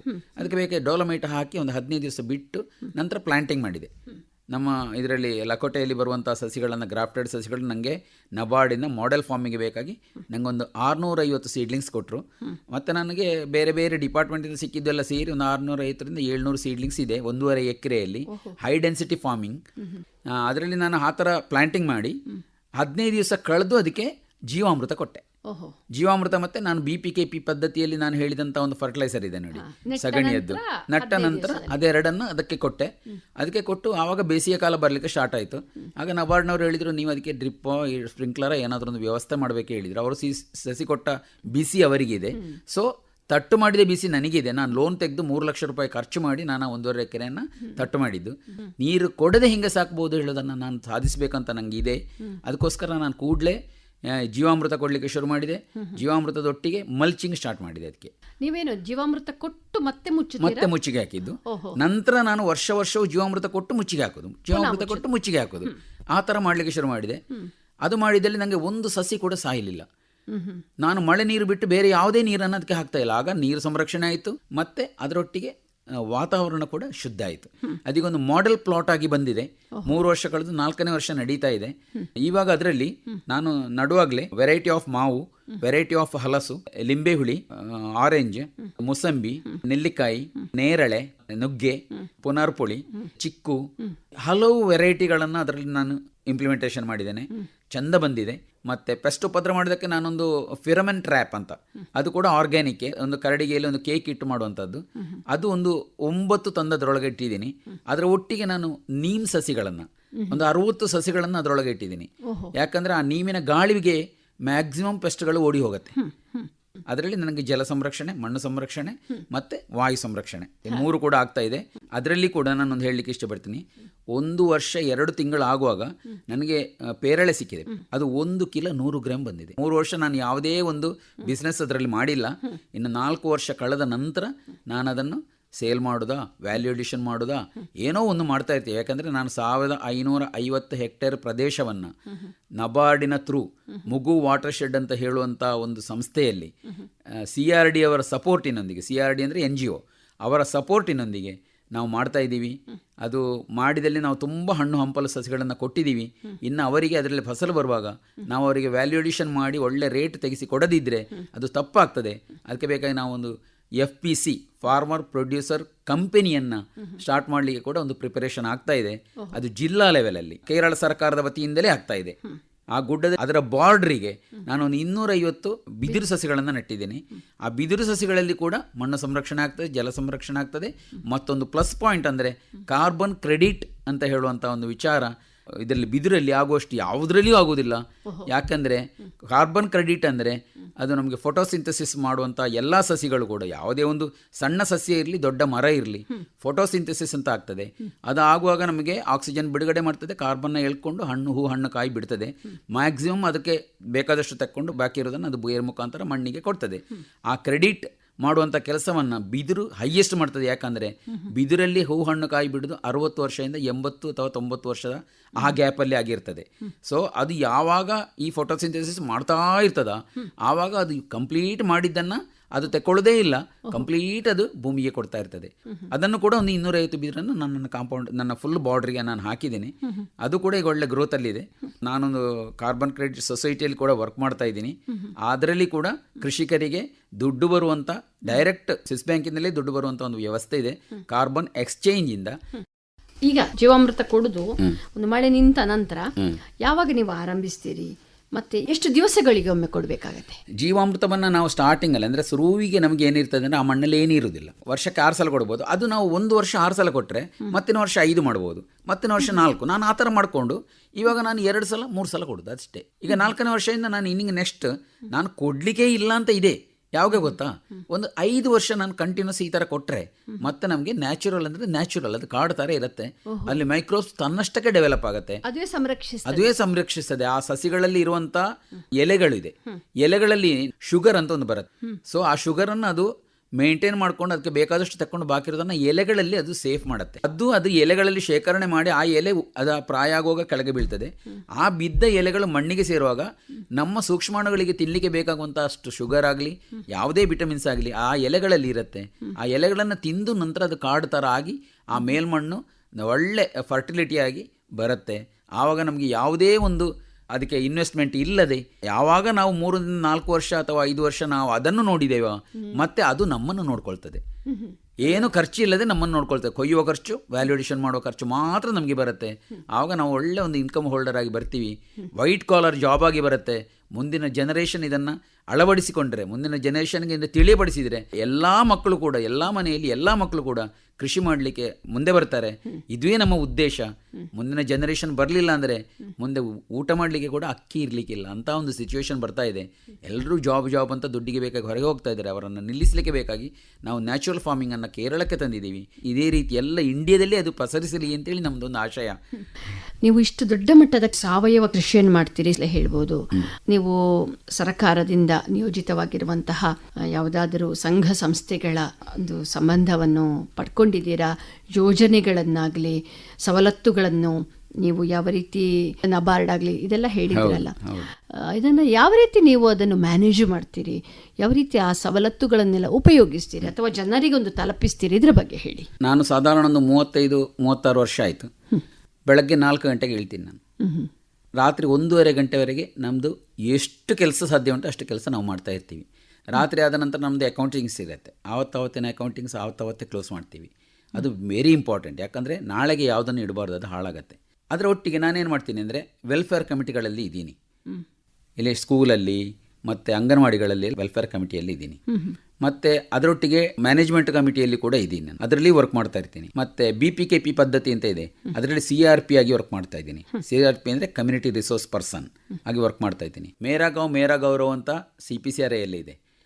ಅದು ಮೊದಲಿತ್ತು, 3 ವರ್ಷ ಅದನ್ನು ಇಂಪ್ಲಿಮೆಂಟೇಷನ್ ಮಾಡಿದ್ದು. ಇವಾಗಲೂ ಇದೆ ಅದು, ಬಟ್ ಅದು ಅಗತ್ಯ ಇದ್ದಲ್ಲಿ ಮಾತ್ರ ಯೂಸ್ ಮಾಡ್ತೀವಿ ಅಷ್ಟೇ. ಈಗ ಅದರಲ್ಲಿ ನಾನು ಕೋಆರ್ಡಿನೇಟರ್ ಆಗಿ ಕಾಸರಗೋಡು ಜಿಲ್ಲೆಗೆ ಕೋಆರ್ಡಿನೇಟರ್ ಆಗಿ ನಾನು ವರ್ಕ್ ಮಾಡಿದ್ದೀನಿ. ವರ್ಕ್ ಮಾಡಿ ನಾನು ಕೃಷಿಕರಿಗೆ ಅದನ್ನು ತಲುಪಿಸುವಂಥ ವ್ಯವಸ್ಥೆ, ಎಷ್ಟೋ ಒಂದು 250-300 ಜನಗಳ ಮನೆಗಳಿಗೆ ಹೋಗಿ ಅಲ್ಲಿ ಅವರಿಗೆ ಬರುವಂಥ ಪ್ರಾಬ್ಲಮ್ಗಳನ್ನು ಸೈಂಟಿಸ್ಟ್ಗಳ ಮುಖಾಂತರ ಸಾಲ್ವ್ ಮಾಡಿಸಿ ಅವರ ಜಾಗವೇ ಬಿಟ್ಟು ಹೋಗುವ ಸ್ಥಿತಿ ಕೂಡ ಬಂದವರು ಇದ್ದಾರೆ. ನಾನೊಂದು ಉದಾಹರಣೆಗೆ ಹೇಳ್ತೀನಿ. ಒಬ್ಬರು ಬಾಳೆ ನೆಟ್ಟಿದ್ರು, ಒಬ್ಬರು ರಿಟೈರ್ಡ್ ಮಾಸ್ಟರ್. ಅವರಿಗೆ ಪಾಲಲ್ಲಿ ಬಂದಂಥ ಸ್ಥಳದಲ್ಲಿ ಬಾಳೆ ನೆಟ್ಟಿದ್ರು. ಅದು ಬಾಳೆ ನೆಟ್ಟದು ಫುಲ್ ಅರಸಿನಾಯಿತು. ಅರಸಿನ ಆಗುವಾಗ ಅಲ್ಲಿಗೆ ಹಾಲು ಕೊಂಡೋಗುವಂಥ ಜನ ವಿಶ್ವೇಶ್ವರ ಅಂತ ಇದ್ದಾರೆ. ಅವರು ಹಾಲು ಕೊಂಡೋಗುವಾಗ ಅವರು ಹೇಳಿದರು, ನಾನು ಈ ಬಾಳೆನೆಲ್ಲ ಕಡಿದು ನಾನು ಎಲ್ಲಿಯಾದರೂ ಮಕ್ಕಳಿರುವಲ್ಲಿ ಹೋಗಿ ಸೆಟ್ಲ್ ಆಗ್ತೀನಿ, ಈ ಜಾಗವನ್ನೇ ಸೇಲ್ ಮಾಡ್ತೀನಿ, ಬೇರೆ ಇಲ್ಲ ಆಯಿತು ನನಗೆ ಈ ಕೃಷಿ ಹೇಳುವಂಥ ಸ್ಥಿತಿಗೆ ಮುಟ್ಟಿದ್ರು. ಆಗ ಅವರು ಹೇಳಿದರು, ಶಿವಪ್ರಸಾದನ್ನು ಕಾಂಟ್ಯಾಕ್ಟ್ ಆಗಿ ಅಂತ ಹೇಳಿದರು. ಸೊ ನನ್ನನ್ನು ಕಾಂಟ್ಯಾಕ್ಟ್ ಆದರು. ನಾನು ಸೈಂಟಿಸ್ಟ್ಗಳನ್ನು ಕರ್ಕೊಂಡು ಅಲ್ಲಿ ಹೋದೆ. ಅವರಿಗೆ ಅಂದ ಪ್ರಾಬ್ಲಮನ್ನು ಸಾಲ್ವ್ ಮಾಡಿದೆ. ಅಲ್ಲಿ ಒಂದು ಮೀಟಿಂಗ್ ಥರ ಮಾಡಿಕೊಂಡು ಅವರಿಗೆ ಅವರು ಏನು ಹಾಕಬೇಕು, ಏನು ಮಾಡಬೇಕು ಅಂತ ಹೇಳೋದನ್ನು ತಿಳಿಸಿಕೊಟ್ಟು 15 ದಿವಸದಲ್ಲಿ ಅವರ ಬಾಳೆ ಕೃಷಿ ಫುಲ್ ಹಸಿರು ಬಣ್ಣಕ್ಕೆ ತಿರುಗುವಂಥ ವ್ಯವಸ್ಥೆಯನ್ನು ಮಾಡಿ ಅದನ್ನು ಕಂಪ್ಲೀಟ್ ಅವರು ಇವಾಗ ಕೂಡ ಅಲ್ಲಿ ಕೃಷಿ ಮಾಡಿಕೊಂಡು ಒಳ್ಳೆ ಜೀವನ ಮಾಡ್ತಾ ಇದ್ದಾರೆ. ಅಂಥ ಒಂದು ಸಿಚುವೇಶನನ್ನು ನಾನು ಊರಲ್ಲಿ ಮ್ಯಾಕ್ಸಿಮಮ್ ಕ್ರಿಯೇಟ್ ಮಾಡಿದ್ದೀನಿ. ಮತ್ತು ನಾನು ಕಾಸರಗೋಡು ಡಾರ್ಫ್ ಕನ್ಸರ್ವೇಷನ್ ಸೊಸೈಟಿ ಅಂತ ಇದೆ, ಅದರಲ್ಲಿ ಟ್ರೆಷರರು ಆರ್ಗನೈಸರ್ ಆಗಿ ಕೆಲಸ ಮಾಡ್ತಾ ಇದ್ದೀನಿ. Natural mission for natural farming ಅಂತ ಇದೆ, ಅದರಲ್ಲಿ ನಾನು ಕಾಸರಗೋಡು ಜಿಲ್ಲೆಗೆ ಫಾರ್ಮರ್ಸ್ ಮಾಸ್ಟರ್ ಟ್ರೈನರ್ ಆಗಿ ವರ್ಕ್ ಮಾಡ್ತಾ ಇದ್ದೀನಿ. ಅದಕ್ಕೆ ನಮಗೆ ಕೇರಳ ಗೌರ್ಮೆಂಟ್ ನಮಗೆ ಅಪ್ರೂವಲ್ ಕೊಟ್ಟಿದೆ. ಹಾಗೆ ಮತ್ತೆ ನಾನು ಜೇನು ಕೃಷಿ ಮಾಡ್ತಾ ಇದ್ದೀನಿ. ಆ ಜೇನು ಕೃಷಿಯಲ್ಲಿ ನಾನು ಜೇನು ಕೃಷಿ ಅಂದರೆ ತಿರುವನಂತಪುರದಲ್ಲಿ ಅದರದ್ದು ಯೂನಿಯನ್ ಇದೆ, ಆ ಯೂನಿಯನಲ್ಲಿ ಮೆಂಬರ್ ಆಗಿದ್ದೀನಿ. ಅವರಾಗಿ ನನ್ನನ್ನು ಕರ್ಕೊಂಡು ಹೋಗಿ ಮೆಂಬರ್ ಮಾಡಿಸಿದ್ದು, ನಾನಾಗಿ ಹೋದಲ್ಲ. ಯಾವುದಕ್ಕೂ ಕೂಡ ನಾನಾಗಿ ಎಂಟ್ರಿ ಆಗಿಲ್ಲ. ಎಲ್ಲರೂ ಒಂದೊಂದು ಆಫೀಸರ್ಸ್ ಬರ್ತಾರೆ, ನನ್ನ ಹತ್ರ ಬರ್ತಾರೆ, ನನ್ನ ಹತ್ರ ತಗೊಳ್ತಾರೆ, ನನ್ನನ್ನು ಅದರೊಳಗೆ ಏನೋ ಯಾವುದರಲ್ಲಿ ಒಂದರಲ್ಲಿ ಇನ್ವಾಲ್ವ್ ಮಾಡಿಸ್ತಾರೆ. ನನಗೆ ಆಗುವಷ್ಟು ಮ್ಯಾಕ್ಸಿಮಮ್ ಕೆಲಸ ನಾನು ಮಾಡ್ತೀನಿ. ಈ ಕೃಷಿಕರದ್ದು ತುಂಬ ಸಾವಯವ ಪ್ರಾಡಕ್ಟ್ ಇರುತ್ತೆ. ಅದಕ್ಕೆ ಬೇಕಾಗಿ ನಾನು ಕಾಸರಗೋಡು ಜಿಲ್ಲೆ ಕಾಸರಗೋಡು ಪೇಟೆಯಲ್ಲಿ ಒಂದು ಇಕೋ ಶಾಪಲ್ಲಿ ನಾನು ಡೈರೆಕ್ಟರ್ ಬೋರ್ಡಲ್ಲಿ ಇದ್ದೀನಿ. ಅದೇ ಥರ ಬದಿಯಡ್ಕ ಪಂಚಾಯತ್, ನಮ್ಮದು ಪಂಚಾಯತ್, ಆ ಪಂಚಾಯತಲ್ಲಿ ಕೂಡ ನಾನು ಇಕೋ ಶಾಪನ್ನು ನಡೆಸ್ತಾ ಇದ್ದೀನಿ. ಹಾಗೆ 2 ಕಡೆ ಇಕೋ ಶಾಪ್ ಇದೆ. ಅದು ಬೆಸ್ಟ್ ಟು ಈಟ್ ಅಂತ, ಅದರಲ್ಲಿ ನಿಮಗೆ ಕೆಮಿಕಲ್ ಲೆಸ್ ಆಹಾರಗಳನ್ನು ಅಂದರೆ ತರಕಾರಿಗಳು, ಅಕ್ಕಿಗಳು ಅಂಥದ್ದೆಲ್ಲ ತುಂಬ ಜೇನು. ಈಗ ನನ್ನ ಹತ್ರ ನಬಾರ್ಡ್ ಥ್ರೂ ನಾನು ತುಂಬ ಜನರಿಗೆ ಜೇನು ಕೃಷಿ ಮಾಡಲಿಕ್ಕೆ ಬೇಕಾಗಿ ಹೆಲ್ಪ್ ಮಾಡಿದ್ದೀನಿ. ಒಂದು 20 ಜನ ಬಂದಿದ್ದಾರೆ ನನ್ನ ಹತ್ರ. ಅವರಿಗೆ ನಾನು 25 ಪೆಟ್ಟಿಗೆ ಥರ ಕೊಡಿಸುವಂಥ ವ್ಯವಸ್ಥೆ ಮಾಡಿದ್ದೇನೆ. ಅದಕ್ಕೆ ನಬಾರ್ಡಿಂದ ಸಬ್ಸಿಡಿಯೂ ಸಿಕ್ಕಿದೆ.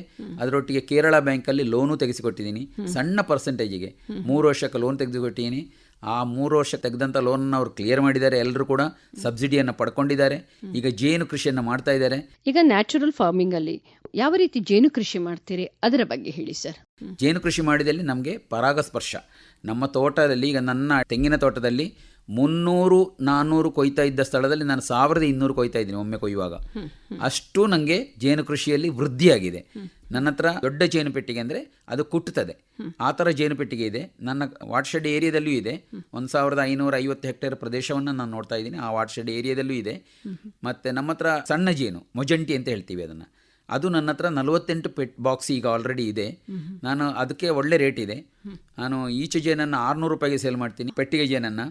ಮೊಜಂಟಿ ಜೇನನ್ನು 2500 ರೂಪಾಯಿಗೆ ಪರ್ ಕಿಲೋ ನಾನು ಸೇಲ್ ಮಾಡ್ತೀನಿ. ಒಂದು ಬಾಕ್ಸಲ್ಲಿ ನನಗೆ 400-600 ml ವರೆಗೆ ಬರುತ್ತೆ.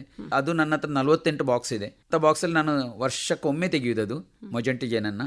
ಅದು ಫುಲ್ಲು ನಮ್ಮ ಟೇಬಲ್ ಮೇಲೆ ಇತ್ತಂತಾದರೆ ಆರೋಗ್ಯವನ್ನು ಸಂರಕ್ಷಿಸಲಿಕ್ಕೆ ಅದೊಂದು ದೊಡ್ಡ ಮೆಥಡ್. ಅಂದರೆ ಈ ಸಣ್ಣ ಜೇನಿದೆಯಲ್ಲ, ಅದು ನಿಮಗೆ ಸಣ್ಣ ಸಣ್ಣ ಯಾವುದು ವೈದ್ಯಕೀಯ ಸಸ್ಯಗಳಿದೆಯಾ ಅವುಗಳ ಹೂಗಳಿಂದ ಎಲ್ಲ ಪರಾಗಗಳನ್ನು ತಗೊಂಡು ಬಂದು ಮಾಡುವಂಥ ಜೇನು. ಅದರೊಟ್ಟಿಗೆ ಅದು ನಾಚಿಕೆ ಮುಳ್ಳು ಅಂತ ಇದೆ. ನಾಚಿಕೆ ಮುಳ್ಳು ಸಮೂಲ ನಮಗೆ ಆರೋಗ್ಯ ವೃದ್ಧಿಗೆ ಇರುವಂಥ ದೊಡ್ಡ ಒಂದು ಸಸ್ಯ ಅದು.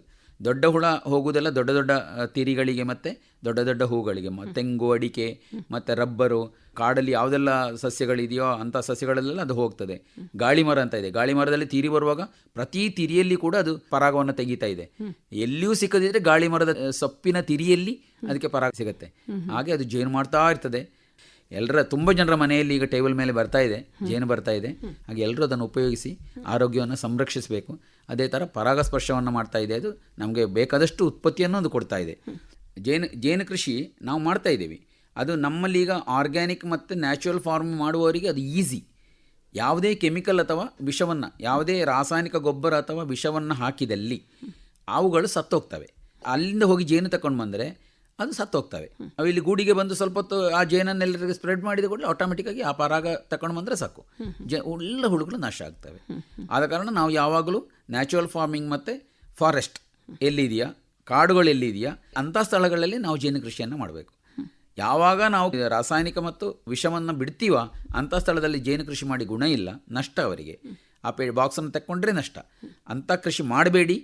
ಯಾವಾಗಲೂ ಸಾವಯವವಾಗಿ ನ್ಯಾಚುರಲ್ ಫಾರ್ಮಿಂಗ್ ಮಾಡಿ ಒಂದು ಮಣ್ಣಿನ ಆರೋಗ್ಯವನ್ನು, ಒಂದು ನೀರಿನ ಆರೋಗ್ಯವನ್ನು, ಒಂದು ವಾತಾವರಣದ ಆರೋಗ್ಯವನ್ನು ಕಾಪಾಡಿಕೊಂಡು ನಮ್ಮ ಆರೋಗ್ಯವನ್ನು ಕೂಡ ಕಾಪಾಡಿ ಎಲ್ಲರೂ ನನ್ನ ಥರ ಮೆಡಿಸಿನ್ ಲೆಸ್ ಮನೆಯಾಗಿ ಪರಿವರ್ತನೆ ಆಗಲಿ ಅಂತೇಳಿ ನಾನು ಆಶಿಸ್ತೇನೆ.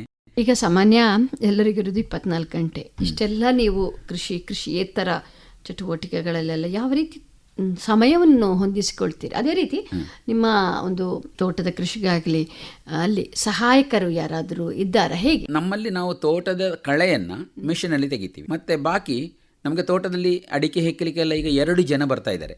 2 ಜನ ಹೆಂಗಸರು ಇದ್ದಾರೆ. ಹಟ್ಟಿ ಕೆಲಸ ಮತ್ತು ತೋಟದ ಕೆಲಸವನ್ನು ಅವರೇ ನೋಡ್ಕೊಳ್ತಾರೆ. ಅದರೊಟ್ಟಿಗೆ ನನ್ನ ಮನೆಯವರು ಎಲ್ಲರೂ ನನಗೆ ಸಪೋರ್ಟೆಡ್. ನನಗೆ ಅಪ್ಪ ತೀರಿ ಹೋಗಿದ್ದಾರೆ 2016ರಲ್ಲಿ. ಅಮ್ಮ ಇದ್ದಾರೆ. ಅಮ್ಮನಿಗೆ 76 ವರ್ಷ ಪ್ರಾಯ ಆಯಿತು. ಅಮ್ಮನಿಗೆ ಕೂಡ ಯಾವುದೇ ಮೆಡಿಸಿನ್ ಇಲ್ಲ. ಯಾವಳು ಕಾಸರಗೋಡು ಡಾರ್ಫ್ ಅಂದರೆ ಯಾವುದೇ ಊರ ತಳಿಯ ಹಾಲನ್ನು ಕುಡ್ಕೊಂಡು ಆ ದನಗಳನ್ನು ನಾವು ಹತ್ರ ಹೋಗಿ ಮಾತಾಡಿಸ್ಕೊಂಡು ಇದ್ದರೆ ನಮಗೆ ಆರೋಗ್ಯ ವೃದ್ಧಿ ಆಗುತ್ತೆ ಹೇಳೋದಕ್ಕೆ 100ಕ್ಕೆ 100 ನಾನು ಉದಾಹರಣೆ. ಮತ್ತು ನನ್ನ ಮಕ್ಕಳು ಕೂಡ ಹಾಗೆ. ನನಗೆ 2 ಜನ ಗಂಡು ಮಕ್ಕಳು. ಅವರು ಎಲ್ಲಿಯೂ ಕೆಲಸ ಮಾಡ್ಕೊಂಡಿದ್ರು ಕೂಡ ಮನೆಗೆ ಬಂದರೆ ಕೂಡಲೇ ಅವರು ಎಲ್ಲ ಪ್ಲಾಟಿಗೆ ಹೋಗ್ತಾರೆ, ಕೆಲಸ ಮಾಡ್ಕೊಳ್ತಾರೆ. ಮತ್ತು ನನ್ನ ಮಿಸ್ಸಸ್ ಕೂಡ ಫುಲ್ ಸಪೋರ್ಟ್, ವಿದ್ಯಾ ಸರಸ್ವತಿ ಅಂತ. ಕೆಲಸದವ್ರು ಬಂದರೆ ನೋಡ್ಕೊಳ್ತಾಳೆ. ಅದರ ಎಡೆಯಲ್ಲಿ ನಾನು ಹೊರಗೆ ಹೋಗಿ ಎಲ್ಲ ಫೀಲ್ಡಲ್ಲಿ ಕೂಡ ಯಾವಾಗ ಯಾರು ಕರೆದ್ರೂ ಕೂಡ ನಾನು ಅಲ್ಲಿ ಪ್ರತ್ಯಕ್ಷ ಆಗ್ತೀನಿ. ಆ ಸ್ಥಳದಲ್ಲಿ ಹೋಗಿ ಬೇಕಾದ ಕೆಲಸ ಮಾಡ್ತೀನಿ, ಕೃಷಿಕರಿಗೆ ಸಪೋರ್ಟ್ ಮಾಡ್ತೀನಿ. ನನಗೆ ನಬಾರ್ಡ್ ಇದಕ್ಕೆ ಫುಲ್ ಸಪೋರ್ಟ್ ಮಾಡ್ತಾ ಇದೆ. ನಬಾರ್ಡ್ ಬರ್ಡ್ ಆಫೀಸ್ ಅಂತ ಇದೆ ಮಂಗಳೂರಲ್ಲಿ. ಅಂದರೆ ಅದು ಬ್ಯಾಂಕರ್ಸ್ ಟ್ರೈನಿಂಗ್ ಇನ್ಸ್ಟಿಟ್ಯೂಟ್. ಅಲ್ಲಿಂದ ಒಂದು 17 ಸಲ ನಮ್ಮಲ್ಲಿಗೆ ಬಂದು ಹೋದರು. ತುಂಬ ಜನ ಆಲ್ ಇಂಡಿಯಾದಿಂದ ಎಷ್ಟೆಷ್ಟೋ ಆಫೀಸರ್ಸ್ ಬಂದು ಹೋದರು. ಕೃಷಿ ಇಲಾಖೆಯಿಂದ ಕೂಡ ತಿರುವನಂತಪುರದಿಂದ ಕಾಸರಗೋಡುವರೆ ಇರುವಷ್ಟು ಆಫೀಸರ್ಸ್ ಬಂದು ಮನೆಗೆ ಬಂದು ವಿಸಿಟ್ ಕೊಟ್ಟು ಹೋದರು. CPCRI KVKಯಲ್ಲಿ ನಾನು ಸಕ್ರಿಯ ಕಾರ್ಯಕರ್ತ. ಅವರು ಕೂಡ ಎಲ್ಲರೂ ಸೈಂಟಿಸ್ಟ್ಗಳೆಲ್ಲರೂ ನಮ್ಮ ಮನೆಗೆ ಬರ್ತಾ ಇರ್ತಾರೆ. ಮತ್ತು ನಮ್ಮಲ್ಲಿ ಪೆಸ್ಟಿಸೈಡ್ಗೆ ಇನ್ನೂ ತುಂಬ ಪೆಸ್ಟಿಸೈಡ್ ಅಂದರೆ ಆರ್ಗ್ಯಾನಿಕ್ ಪೆಸ್ಟಿಸೈಡ್ ಮಾಡುವಂಥ ಸಿಸ್ಟಮ್ಸ್ ತುಂಬ ಇದೆ, ಪ್ರಯೋಗಗಳು ತುಂಬ ಇದೆ. ಎಲ್ಲರ ಆರೋಗ್ಯ ವೃದ್ಧಿ ಆಗಬೇಕು. ತುಂಬ ಸಂತೋಷ ಶಿವಪ್ರಸಾದ್ ಅವರೇ. ಯಾರಾದರೂ ಈಗ ನಿಮ್ಮ ಜೊತೆ ಮಾತನಾಡಬೇಕು ಅಂತ ಬಯಸಿದಲ್ಲಿ ನಿಮ್ಮ ನಂಬರನ್ನು ಶೇರ್ ಮಾಡಬಹುದಾ? ಖಂಡಿತ. 9539302951 ಇದು ವಾಟ್ಸಪ್ ಇರುವಂಥ ನಂಬರು. ಮತ್ತೊಂದು ನಂಬರ್ ಇದೆ 7012880616. ಸಂತೋಷ ಶಿವಪ್ರಸಾದ್ ಅವರೇ. ಇದುವರೆಗೆ ನಿಮ್ಮ ಸಮಗ್ರ ಕೃಷಿಯ ಸಮಗ್ರ ಅನುಭವಗಳನ್ನು ನಮ್ಮ ಜೊತೆ ಹಂಚಿಕೊಂಡ್ರೆ. ನಮ್ಮ ಜೊತೆ ಮಾತನಾಡಿದ್ದಕ್ಕೆ ಧನ್ಯವಾದಗಳು. ಧನ್ಯವಾದಗಳು ಮೇಡಮ್. ಈ ಕಾರ್ಯಕ್ರಮದ ನಿರ್ದೇಶನ PV ಪ್ರಶಾಂತ್ ಕುಮಾರ್.